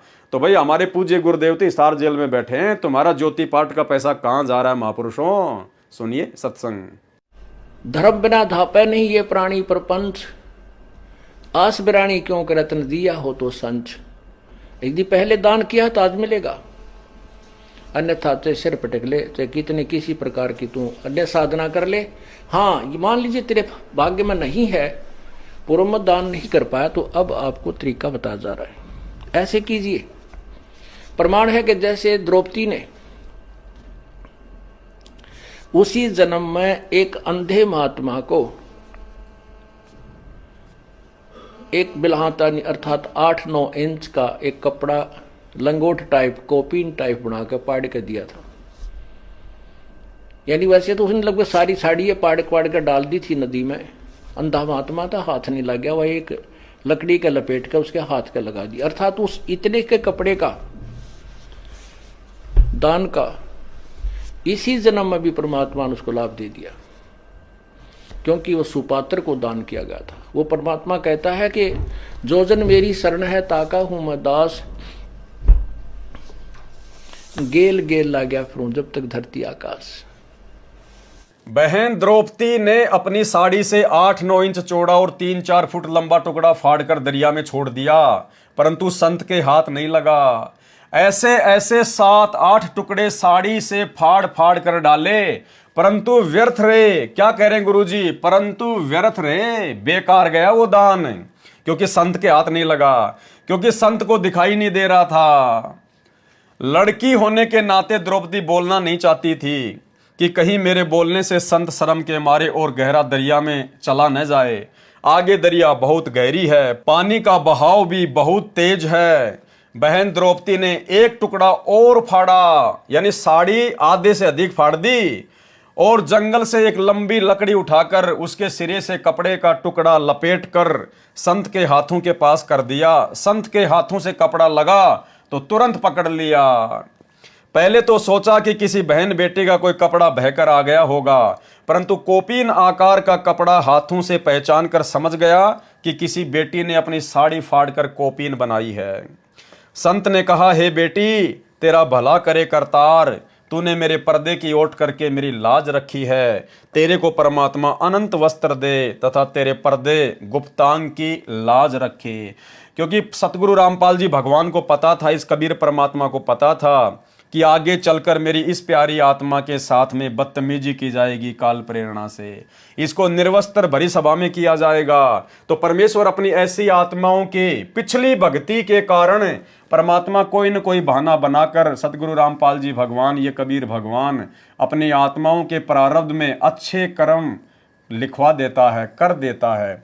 तो ये बहन द्रौपदी का स्वतंत्र कर्म था, उस अंधे महात्मा को दान करना अपनी साड़ी का, ये बहन द्रौपदी का स्वतंत्र कर्म था। लेकिन उसका दान सुपात्र के हाथ में लग गया। अगर किसी कुपात्र के हाथ में लग जाता तो बहन द्रौपदी की इज्जत रक्षा नहीं होती। वो कुपात्र क्या करता, फिर बाहर निकलकर अपना सुल्फा भरता और वो ही पीता या आन उपासना कर रहा होता। तो बहन द्रौपदी को कुपात्र को साड़ी दान करने के कारण किसी प्रकार का कोई लाभ नहीं होता, लेकिन उसने सुपात्र को दान किया। तो भाई भक्तों, सुपात्र तो वर्तमान में हिसार जेल में बैठा है, बाकी तो सब कुपात्र ही कुपात्र हैं। और कुपात्रों को जाकर आश्रमों में जो तुम दान पुण्य कर रहे हो, ज्योति पाठ का पैसा दे रहे हो, आश्रमों के लिए जमीन दे रहे हो, ये तुम्हारे स्वतंत्र कर्म का दुरुपयोग करवा रहा है काल, दुरुपयोग। साधु बोले सहज सुभाए, साधु का बोला मिथ्या न जाए। यानी जो पूर्ण संत होता है, जो पूर्ण सतगुरु होता है, वो अगर नॉर्मल भी कोई बात बोल दे, आपस में बैठा बैठा या हंसी मजाक में या जैसे भी है, अगर कोई भी बात बोल देता है तो परमात्मा कहते हैं साधु का वचन कभी झूठा नहीं जाता है। साधु बोले सहज स्वभाव, साधु का बोला मिथ्या ना जाए। संत वचन पलटे नहीं, चाहे पलट जाए ब्रह्मांड। जो सच्चा संत होता है, सच्चा सतगुरु होता है, उसका वचन कभी खाली नहीं जाता। विचार करने की बात है, राजा की लड़की के साथ तो 2-4 नौकरानी भी होती हैं। द्रौपदी उनको भी कह सकती थी कि तुम अपनी साड़ी से कपड़ा फाड़कर डाल दो, परंतु उसको अध्यात्म ज्ञान था तथा पूर्व जन्म का शुभ संस्कार था, जिस कारण से उसने विचार किया कि मैं रोटी खाऊंगी तो मेरा पेट भरेगा, बांदी खाएगी तो बांदी का पेट भरेगा, यानी मैं दान करूंगी तो मुझे लाभ होगा, बांदी दान करेगी तो उसको लाभ होगा। द्रौपदी ने इसलिए यह अवसर हाथ से नहीं जाने दिया। संत कोपीन बांधकर चला गया, लड़कियां पहले चली गई थी। द्रौपदी का विवाह अर्जुन के साथ हुआ। माता की आज्ञा अनुसार वह 5 पांडवों की पत्नी बनी। जिस समय राजा युधिष्ठिर जुए के खेल में दुर्योधन से सर्व राज तथा द्रौपदी को भी हार गए, तब भरी सभा में दुर्योधन ने द्रौपदी को नंगी करने की योजना बनाई। दुर्योधन ने अपने भाई दुशासन से कहा कि द्रौपदी को नंगा करके मेरी जांग पर बैठा। सभा में 5 पांडव, 101 कौरव तथा गुरु द्रोणाचार्य, दानवीर कर्ण, भीष्म पितामह, चाचा विदुर तथा अन्य सेनापति उपस्थित थे। दुर्योधन का आदेश पाकर दुशासन द्रौपदी की साड़ी का पल्ला पकड़कर साड़ी उतारने लगा। द्रौपदी ने पहले तो अपने 5 पतियों की ओर देखा, वे जुए में हार चुके थे, मर्यादा में बंधे थे। नीचे गर्दन कर ली, देखा तक नहीं, अन्य उपस्थित महानुभावों की ओर देखा और रक्षा की प्रार्थना की, परंतु वे दुर्योधन का मलिन अन्न खाकर मलिन आत्मा हो चुके थे। उस सभा में एक संत विदुर जी विराजमान था, जो इंसान बीज था। विदुर जी खड़ा हुआ और दुर्योधन से कहने लगा कि हे दुर्योधन, आप किसकी बेइज्जती कर रहे हो? आपका एक कुल, एक परिवार है, जनता कहेगी कि अपनी इज्जत आप ही खराब कर दी। कुछ विचार से काम लो, अहंकार में अंधा न हो। यह बात सुनकर दुर्योधन अपने चाचा विदुर को बुरा भला कहने लगा कि तू गुलाम सोच का व्यक्ति है, तू तो बांदी नौकरानी का पुत्र है, तू तो पांडवों का सदा ही पक्ष लेता आ रहा है। ये सुनकर भीष्म पितामह गुरु द्रोणाचार्य तथा कर्ण मुस्कुराए। अब देखना भाइयों और बहनों इनके साथ में क्या बनेगी। भीष्म पितामह, गंगा पुत्र गुरु द्रोणाचार्य और ये सूर्य पुत्र कर्ण। दुर्योधन ने उठकर अपने चाचा के मुख पर थप्पड़ मारा, विदुर सभा छोड़कर चला गया। भाई एक सच्चे न्यायकारी व्यक्ति का, एक सच्चे भगत का यही होता है, या तो सभा में बैठो मत, अगर सभा में बैठो तो सच को सच कहो, चाहे कीमत कोई भी क्यों ना चुकानी पड़े। और यदि आपकी बात को कोई नहीं मानता है तो सभा को त्याग कर चल देना चाहिए, अन्यथा दोषी बन जाओगे। भीष्म पितामह, द्रोणाचार्य या कर्ण में से कोई एक भी खड़ा होकर यह कह देता कि दुर्योधन तुम भाई भाई कुछ भी करो, परंतु सभा में अबला के साथ दुर्व्यवहार ठीक नहीं, यह क्षत्रिय धर्म के विरुद्ध है, तो कौरवों की क्या मजाल थी कि वे द्रौपदी के चीर को हाथ लगा दें। उन्होंने कुछ भी प्रतिक्रिया नहीं की, सभा में बैठे रहे। पाठक जन विचार करें भाई और बहनों, भीष्म पितामह, द्रोणाचार्य और कर्ण इतने जबरदस्त योद्धा थे, सूरवीर थे। गुरुदेव भगवान कहते हैं उनमें से अगर एक भी खड़ा होके कह देता कि नालायको तुम ये क्या कर रहे हो, अरे एक ही परिवार के भाई बंधु और अपनी इज्जत को उछाल रहे हो तुम, अगर एक भी खड़ा होके हिम्मत कर लेता, दुर्योधन की औकात नहीं थी। ठीक इसी प्रकार भाई और बहनों, साध संगतियां जो गुरु महिमा के अंतर्गत होती हैं, हम किसी का कोई बुरा नहीं कर रहे थे, हम कोई भक्ति मर्यादा विरुद्ध कार्य नहीं करते, अपने गुरु को भोग लगाते हैं, गुरु की महिमा करते हैं, ज्ञान आधार से चर्चा करते हैं, भाई बहनों को समझाने के लिए संगत में काल प्रेरणा से जो गलतियां काल करवाता है उनकी जानकारी देते हैं। और हमारे तो वीडियो सार्वजनिक होते हैं, हर साथ संगति का वीडियो या तो हम लाइव चलाते थे या फिर उसके बाद में फेसबुक और यूट्यूब पर वीडियो बना बना के डाले जाते हैं। कोई माई का लाल एक भी पॉइंट उनमें गलत साबित नहीं कर सकता, जितनी हमारी बुद्धि ने काम किया, बाकी हम भी जीव हैं।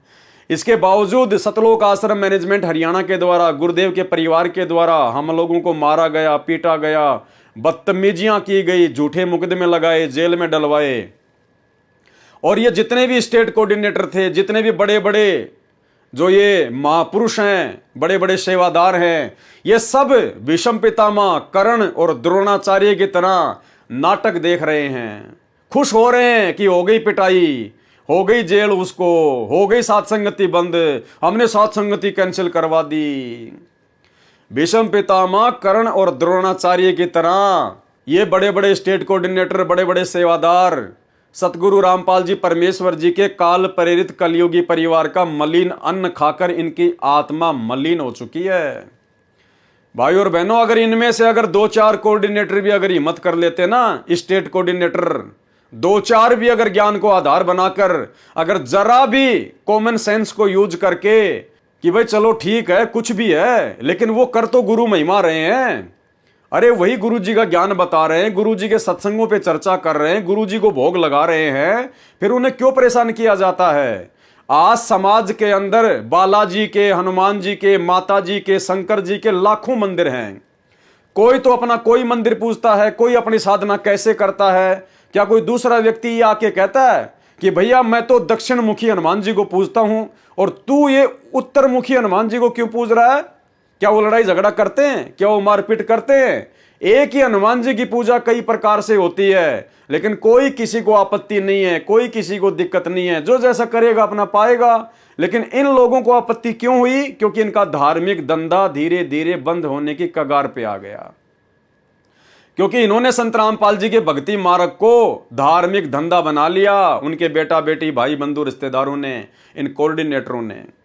अगर 2-4 स्टेट कोऑर्डिनेटर या मुख्य सेवादार भी, जिनके ऊपर संगत विश्वास करती है नादानी में, अगर वो हिम्मत करके खड़े हो जाते और सात संगतियों के पक्ष में आ जाते, क्योंकि सात संगतियां सत्य हैं और सत्य का पक्ष लिया जाता है, तो गुरुजी के बेटा बेटी की, गुरुजी के भाई की औकात नहीं है। उसके बाद फिर वो सात संगतियों को बंद करवा दें, सात संगतियों में मारपीट करवा दें, या पुलिस वालों को शराब पिला के उनको पैसे दे के सात संगतियों में भेजकर सत्सेवक भाई बहनों की पिटाई करवाएं। जिस प्रकार से दिल्ली की सात संगतें में पुलिस वालों को शराब पिलाकर भक्तों की मार पिटाई जो है वो करवाई गई। तो भाई और बहनों, इनके साथ में क्या बनेगी? अरे चलो, भीष्म पितामह, द्रोणाचार्य और कर्ण को तो ये तत्व ज्ञान नहीं था भाई, लेकिन तुम्हारे को तत्व ज्ञान देने में गुरुदेव ने कौन सी कमी छोड़ दी? तो भाई संभल के रहना, कर्म तुम्हारे बिगड़ चुके हैं, तुमने स्वतंत्र कर्मों का दुरुपयोग किया है। आने वाले समय में क्या होगा, सावधान हो जाना। और आने वाले समय में फिर भीष्म पितामह, द्रोणाचार्य और कर्ण के साथ क्या हुआ और फिर उसका क्या कारण बताया गुरुजी ने कि इन ऐसे ऐसे महापुरुषों की दुर्गति क्यों हुई। परंतु सभा में अबला के साथ दुर्व्यवहार ठीक नहीं है, यह क्षत्रिय धर्म के विरुद्ध है। तो कौरवों की क्या मजाल थी कि वे द्रौपदी के चीर को हाथ लगा दें। उन्होंने कुछ भी प्रतिक्रिया नहीं की, सभा में बैठे रहे। पाठक जन विचार करें, उनका सभा में बैठे रहना क्या दर्शाता है? उनके मन की घोर नीचता, सामने द्रौपदी को नंगा करने का प्रयत्न। भीष्म पितामह, कर्ण, द्रोणाचार्य सहित सर्व सभासद तमाशा देख रहे थे। वे द्रौपदी के गुप्तांग को देखने के लिए बैठे थे। क्या कह रहे हैं गुरुदेव भगवान? वे द्रौपदी के गुप्तांग को देखने के लिए बैठे हुए थे, उसके अंगों को देखने के लिए। उनके मन में दोष था, यह स्पष्ट है। और वहां क्या रीछ नचाया जा रहा था? यही कारण था कि तीनों, द्रोणाचार्य, भीष्म पितामह और कर्ण, बाणों से छलनी किए गए। अंत में क्या दुर्गति हुई उनकी? बाणों से छलनी किए गए। उन्होंने सत्य का साथ नहीं दिया, उनके मन में दोष था, उन्होंने झूठों का साथ दिया। ये जितने भी स्टेट कोऑर्डिनेटर हैं, जितने भी बड़े बड़े सेवादार हैं, इन सब के मन में दोष है, स्वार्थ है, लालच है। काल प्रेरणा से इन्होंने कभी भी साथ संगत वालों का सत्य आधार से पक्ष नहीं लिया। और ये सतलोक आश्रम मैनेजमेंट हरियाणा वालों का, गुरुदेव के परिवार वालों का मलिन अन्न खाकर इन सब की बुद्धि भीष्म पितामह, द्रोणाचार्य और कर्ण की तरह गंदी हो चुकी है। यही कारण था कि तीनों, द्रोणाचार्य, भीष्म तथा कर्ण, बाणों से छलनी किए गए थे। क्योंकि भाई और बहनों, ये उनका स्वतंत्र कर्म था, ये उन तीनों का स्वतंत्र कर्म था। वो चाहते तो हिम्मत करके उस बहन को निर्वस्त्र होने से बचा भी सकते थे और परमात्मा के अजाब से वो बच जाते, कहर से वो बच जाते, लेकिन उन्होंने अपने स्वतंत्र कर्म का दुरुपयोग किया। ठीक इसी प्रकार ये स्टेट कोऑर्डिनेटर और बड़े बड़े सेवादार, इन्होंने भी अपने स्वतंत्र कर्मों का दुरुपयोग किया। जबकि पवन दास के वीडियो ये लोग सबसे पहले देखते हैं, सब देखते हैं, उसके बाद ही तो ये संगत को भ्रमित करते हैं कि उसके वीडियो मत देखो।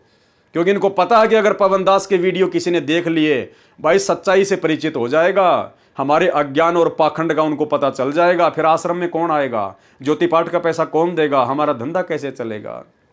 इसीलिए तो इन लोगों ने मुझ पवन दास के वीडियो देखने से संगत को डराया, मना किया, धमकाया, गुरुद्रोही कर दिया जाएगा, तुम्हें आश्रम में नहीं आने दिया जाएगा। अरे परमात्मा कहते हैं, कहे कबीर सोए जन मेरा, जो नीर खीर का करे ने बेरा। गुरुदेव तो कहते हैं कि मेरे भक्ति मार्ग में मेरा भगत तो वो है कि जो दोनों तरफ की बातों को देखे, सोचे, समझे और फिर मेरे ज्ञान आधार से निर्णय करे क्या सही है और क्या गलत है। खुद हमारे सतगुरुदेव भगवान ने नकली संतों के सत्संग दिखा दिखा के, इनके कैसेट दिखा दिखा के, इनके सत्संग दिखा दिखा के, इनके पुस्तकें दिखा दिखा के आप और हमारे को भक्ति मार्ग पर सत्य से परिचित कराया है। अगर हम खाली अपने गुरुदेव का देखते रहते और दूसरे पंथों के अज्ञान को ना देखते तो हम कभी भी इतने दृढ़ नहीं होते। लेकिन गुरुदेव ने दोनों तरफ की बातें दिखाई है। एक असली जज वही होता है जो दोनों तरफ की बातें सुन के उसके बाद में फैसला लेता है। लेकिन यहां तो संगत को दूसरे पक्ष, साथ संगत वालों के वीडियो देखने के लिए डराया जा रहा है, धमकाया जा रहा है। अरे क्या संत रामपाल जी भगवान का ज्ञान इतना कमजोर है तुम लोगों की दृष्टि में? अगर पवन दास के वीडियो देख लेंगे तो भक्ति से दूर हो जाएंगे। अरे भैया, इतना ज्ञान कमजोर नहीं है पूज्य गुरुदेव भगवान का। ये तो तत्व ज्ञान है। और ज्ञान सब ज्ञान अड़ी, कबीर ज्ञान सो ज्ञान, जैसे घोड़ा तोप का करता चले मैदान। लेकिन तुमको चिंता तुम्हारे धार्मिक धंधे की कि पवन दास के यदि सत्य वीडियो किसी ने देख लिए तो भगत तो फिर इन आश्रमों की तरफ मुंह करके भी नहीं सोएगा। लेकिन भाई कब तक निभेगी, कब तक निभेगी? ज्यादा दिन नहीं है। यही कारण था कि तीनों, द्रोणाचार्य, भीष्म तथा कर्ण, बाणों से छलनी किए गए थे। ये उनको उसी जन्म के कर्म का पाप फल था। ये उन तीनों को उसी जन्म के स्वतंत्र कर्म का परिणाम भोगना पड़ा। उनको दुर्योधन को रोकना चाहिए था, यदि नहीं तो सभा छोड़कर चला जाना चाहिए था। इसी प्रकार इन स्टेट कोऑर्डिनेटरों को, बड़े बड़े सेवादारों को जो इन आश्रमों में रहते हैं, इनको मैनेजमेंट वालों को रोकना चाहिए था, गुरुदेव के परिवार वालों को समझाना चाहिए था कि नालायको वो क्या गलत कर रहा है। अरे वो बेचारा तुम्हारे तो बाप के गुण गा रहा है, तुम्हारे तो गुरु का गुण गा रहा है, और वो कर क्या रहा है, कौन सा वो आसाराम की बातें बता रहा है। और फिर भी यदि वो नहीं मानते तो ठोकर मार देनी चाहिए थी ऐसे स्टेट कोऑर्डिनेटर के जो है पद को, ऐसे स्टेट कोऑर्डिनेटर के पद को ठोकर मार देनी चाहिए थी कि थूकता हूं तेरे स्टेट कोऑर्डिनेटर के पद पे, पकड़। भक्ति करने के लिए आए हैं, गुलामी और चापलूसी के लिए नहीं आए। गुरुजी पार करेंगे, तुम पार नहीं करोगे। हम तो सत्य के साथी हैं, और सत्य चाहे तुम्हारे साथ में हो चाहे साथ संगति में हो, हम तो भाई सत्य के साथी हैं, क्योंकि हमारा पिता सत्संगी है। जब हमारा बाप सत्य का साथी है तो हम तुम जैसे झूठों का साथ क्यों दें। लेकिन इन्होंने तो उल्टा उनके कुकर्मों में बढ़ चढ़ के सहयोग किया, बढ़ चढ़ के सहयोग किया, और वर्तमान में भी कर रहे हैं, और बेचारी भोली भाली संगत के तेजी से कर्म फुड़वा रहे हैं। यदि नहीं तो सभा छोड़कर चला जाना चाहिए था, तब वे पाप के भागी नहीं बनते। और आगे क्या बताया गुरुदेव ने, जो अधिकारी है और अपने कर्तव्य से गिरता है वह महापाप का भागी होता है। ये जितने भी स्टेट कोऑर्डिनेटर हैं ये सब एक प्रकार से अधिकारी हैं, पूरे स्टेट की संगत इनके पीछे लगी हुई है। नादानी में इनके एक आदेश की प्रतीक्षा में चाहे संगत से कुछ भी कुकर्म करवा लो, तो ये लोग अधिकारी हैं वर्तमान में। और अधिकारी व्यक्ति यदि इस प्रकार से अपने अधिकार का दुरुपयोग करता है तो गुरुदेव कहते हैं महापाप का भागी होता है, वह महापाप का भागी होता है। द्रौपदी ने देखा कि सांसारिक सहारा तो नकली निकला, तब सबकी आशा त्याग कर परमात्मा की आशा लगाई।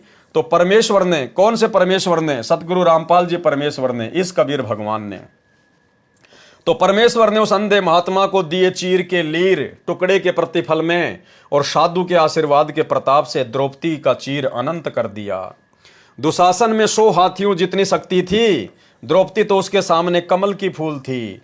दुशासन का पसीना छूट गया, साड़ी को खींचते खींचते थक गया, साड़ी का ढेर लग गया, परंतु अंत नहीं आया। तब द्रौपदी को श्री कृष्ण जी ने बाद में बताया कि यह तो तेरा चीर बड़ा है ना, ये उस अंधे महात्मा को दिए कपड़े का फल है जो तूने विवाह से पहले दरिया में स्नान करते समय दिया था। एक चीर के कारण मेरा बढ़ गया चीर अपार। चीर यानी वो कपड़े का टुकड़ा। द्रौपदी ने फिर क्या कहा कि एक चीर के कारण मेरे बढ़ गए चीर अपार, जो मैं पहले जानती तो देती सब कुछ वार।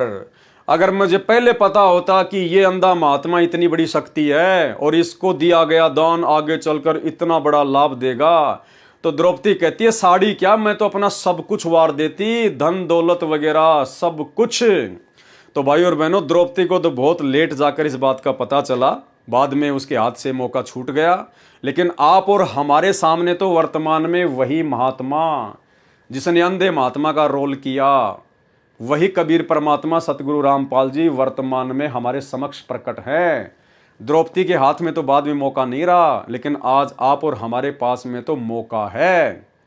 लेकिन ये मौके का फायदा हमने बहुत सोच समझ के उठाना है। वर्तमान में काल इसका दुरुपयोग करवा रहा है। गुरु भगवान बैठा जेल में और काल बाहर इनको पात्रों को ज्योति पाठ और दान का पैसा जो है दिलवा रहा है, और ये भक्तों के कर्म फोड़ रहे हैं सारे उल्टे काम करके। आप लोगों से कुछ भी नहीं छुपा हुआ है। तो अपने गुरुदेव भगवान को साक्षात जो दान दिया जाता है, या गुरुदेव के मुख कमल से सुनकर आमने सामने जो दान दिया जाता है, वो होता है सुपात्र को दिया हुआ दान। वो दान फिर इतना काम करता है कि एक लीर के कारण मेरे हो गए चीर अपार, और जो मुझे पहले पता होता मैं देती सब कुछ वार। तो कुछ भी वारो भक्ति मार्ग में, ज्ञान को आधार बनाकर सुपात्र के ऊपर वारो।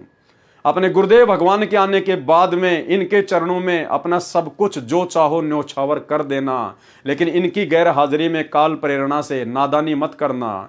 कुपात्रों को, इनके परिवार को ज्योति पाठ और दान का पैसा मत देना। उनके कुक्रम भी आप लोगों के सामने हैं, सामने। एक चीर के कारण बढ़ गए चीर अपार, जो मैं पहले जानती तो देती सर्वस्वार, न्योछावर कर देती। ये कर्म फल द्रौपदी को उसी जन्म के कर्म का फल मिला। ये द्रौपदी का स्वतंत्र कर्म था जो उसने उसी जन्म में किया, और उसका शुभ परिणाम भी उसको उसी जन्म में मिल गया। परमात्मा ने उसको निर्वस्त्र होने से बचाया। यह एक आध विशेष आत्मा के साथ ही होता है। कर्म फल को समझने के लिए उपरोक्त उल्लेख पर्याप्त है। गुरुदेव कह रहे बहुत कुछ समझा दिया, समझदार को संकेत काफी होता है। आप और हम कोई आम व्यक्ति नहीं है, आम प्राणी नहीं है। गुरुदेव ने हमें 30 साल से भक्ति मार्ग में, तत्व ज्ञान में रंग दिया। अब हमने संकेतों को समझ लेना चाहिए। अब परमेश्वर को हम इतना दुखी ना करें। अब हमें परमेश्वर के संकेत समझ में आ जाने चाहिए। शब्द सैन सतगुरु की पहचान है, वो पावे अटल सुहाग रे। प्रश्न, क्या प्रारब्ध कर्म जो भाग्य में लिखा है बदला जा सकता है? यानी काल ने जो हमारे भाग्य में लिख दिया, जो 75% पाप और पुण्य का रेशियो निकाल के जो जीव को भोगना ही होता है, तो सवाल करता कह रहा है कि क्या वो प्रारब्ध कर्म जो भाग्य में लिखा है उसको बदला जा सकता है? उत्तर दिया गुरुदेव ने, जब पूर्ण संत जो परमेश्वर कबीर जी स्वयं या उनका कृपा पात्र संत मिल जाता है। अब यहां पर उनका कृपा पात्र संत लिखना गुरुदेव भगवान के लिए वर्तमान में थोड़ी सी मजबूरी है, क्योंकि डायरेक्ट उनको कोई परमात्मा नहीं मान सकता, इसलिए ये अपने आप को छुपाते हैं, अपने आप को पूर्ण परमात्मा का संत कहकर अपने आप को छुपाते हैं, जबकि ये स्वयं ही पूर्ण परमात्मा है। जब पूर्ण संत जो परमेश्वर कबीर जी स्वयं या उनका कृपा पात्र संत मिल जाता है, तो पाप कर्म जो प्रारब्ध में हैं या संचित कर्मों में हैं, वह सत्य साधना से समाप्त हो जाता है। यानी जब आप सच्चे पूर्ण संत कबीर परमेश्वर की शरण में आ जाते हो, उपदेश ले लेते हो, क्योंकि भाइयों और बहनों, एक समय में पृथ्वी पर एक ही संत होता है, और वो केवल स्वयं कबीर भगवान ही होता है, पूर्ण परमात्मा होता है। एक समय में पृथ्वी पर एक ही संत होता है। सुनिए, इसलिए हमने उन नकली सतगुरुओं से बात नहीं बनेगी। एक समय में एक ही सतगुरु होता है।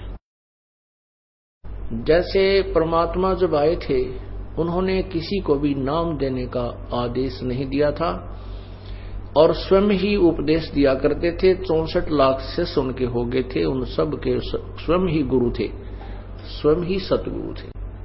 और एक समय में एक ही संत होता पूरी पृथ्वी पे, उस परमेश्वर का। वैसे तो ये अन्य उपासना बताने वालों की तो गिनती ही नहीं है। और वो परम संत आज वर्तमान में सतगुरु रामपाल जी परमेश्वर हैं, ये पूर्ण कबीर साहिब है। तो जो इनकी शरण में आ जाता है, उसके बाद में काल ने हमारे भाग्य में संचित कर्मों से पाप और पुण्य निकालकर जो 75% हमारा प्रारब्ध बना दिया, भाग्य बना दिया है, उसको हल्का किया जा सकता है। उन प्रारब्ध कर्मों को काटा जा सकता है, उनको चेंज किया जा सकता है। सतगुरु जो चावे सो कर ही, 14 कोटि दूत यम डर ही, ओत भूत जम त्रास निवारे, और चित्रगुप्त के कागज फाड़े। ये 75% जो चित्रगुप्त के द्वारा काल ने जो हमारे प्रारब्ध कर्म लिखवा दिए, सतगुरु उनको फाड़ सकता है, और किसी की औकात नहीं, किसी के बस की बात नहीं है। जब पूर्ण संत जो सतगुरु परमेश्वर कबीर जी स्वयं या उनका कृपा पात्र संत मिल जाता है, तो पाप कर्म जो प्रारब्ध में है या संचित कर्मों में है, वह सत्य साधना से समाप्त हो जाता है। कबीर जब ही सतनाम हृदय धर्यो, भयो पाप को नाश, जैसे चिनगी अग्नि की पड़े पुराने घास। गरीब मासा घटे ना तिल बदे, विधना लिखे जो लेख। विधना यानी इस काल ने, इस धर्मराज ने जो लेख लिख दिए 75%, कहते हैं जब तक आप पूर्ण संत की शरण में नहीं आओगे, मासा घटे ना, मासा यानी थोड़ा सा भी, और तिल बदे यानी तिल के जितना भी कोई उनके अंदर बदलाव नहीं कर सकता, बढ़ा नहीं सकता। गरीब मासा घटे ना तिल बदे, विधाता लिखे जो लेख, साचा सतगुरु मेट कर ऊपर मार दे मेख।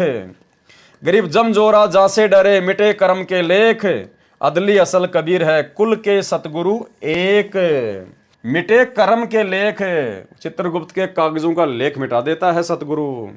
जब तक पूर्ण संत कबीर जी की भक्ति नहीं करता और करवाता है, तब तक कबीर जी ने कहा है, कर्म रेख टारी न टरे। वशिष्ठ मुनि से त्रिकाल योगी, सोध के लगन धरे, सीता हरण मरण दशरथ का, बण बण राम फिरे। भावार्थ, ऋषि वशिष्ठ जी राजा जनक के कुल गुरु थे। वे त्रिकालदर्शी, भूत भविष्य तथा वर्तमान की जानने वाले माने जाते थे। उन्होंने जनकपुरी में राम सीता के विवाह को 3 दिन आगे कर दिया था। बारात वहीं रुकी रही थी। उसी के पश्चात बारात को 3 दिन रोकने की परंपरा शुरू हुई थी, जो कालांतर में समाप्त प्राय हो चुकी है, जो वर्तमान में समाप्त हो चुकी है। इसलिए विवाह का लगन 3 दिन आगे किया था। ऋषि ने कारण बताया था कि यह मुहूर्त ठीक नहीं है, 3 दिन बाद शुभ लगन मुहूर्त है, शुभ लगन में किए विवाह से बच्चों के गृहस्थ जीवन में कोई आपत्ति नहीं आएगी, सुखी जीवन व्यतीत करेंगे। श्री रामचंद्र जी तथा सीता जी का विवाह ऋषि वशिष्ठ जी के बताए अनुसार शोध कर किए गए मुहूर्त में किया गया था। कबीर परमेश्वर जी ने बताया कि उस शुभ लगन से भाग्य अर्थात प्रारब्ध में कोई परिवर्तन नहीं हुआ। विवाह के तुरंत पश्चात श्री रामचंद्र तथा सीता व लक्ष्मण का वनवास हुआ। वन से सीता का अपहरण हुआ। श्री रामचंद्र जी वन वन भटक रहा था। पुत्र वियोग में राजा दशरथ की मृत्यु हो गई। घर में कहर हो गया। पूर्ण संत बिना कर्म का फल भोगना ही पड़ता है। कर्म बोध पेज नंबर 165 पर। कबीर कर्म फांस छूटे नहीं के तो करो उपाय, सदगुरु मिले तो उबरे नहीं तो परले जाए। कबीर सागर के अध्याय कर्मबोध का सारांश संपूर्ण हुआ। सत्य साहिब यानी सतगुरु रामपाल जी भगवान, सच्चा परमात्मा, अविनाशी परमात्मा। तो भाई और बहनों, आज के वीडियो में केवल इतना ही। कल रात्रि 8 बजे सभी भाई बहन फिर से दास के Facebook page Pawan Das is live के ऊपर लाइव जुड़िए। और तब तक गुरुदेव भगवान हम सबको आज्ञा दें, इजाज़त दें, आशीर्वाद दें। बंदी छोड़ सतगुरु रामपाल जी भगवान की जय हो।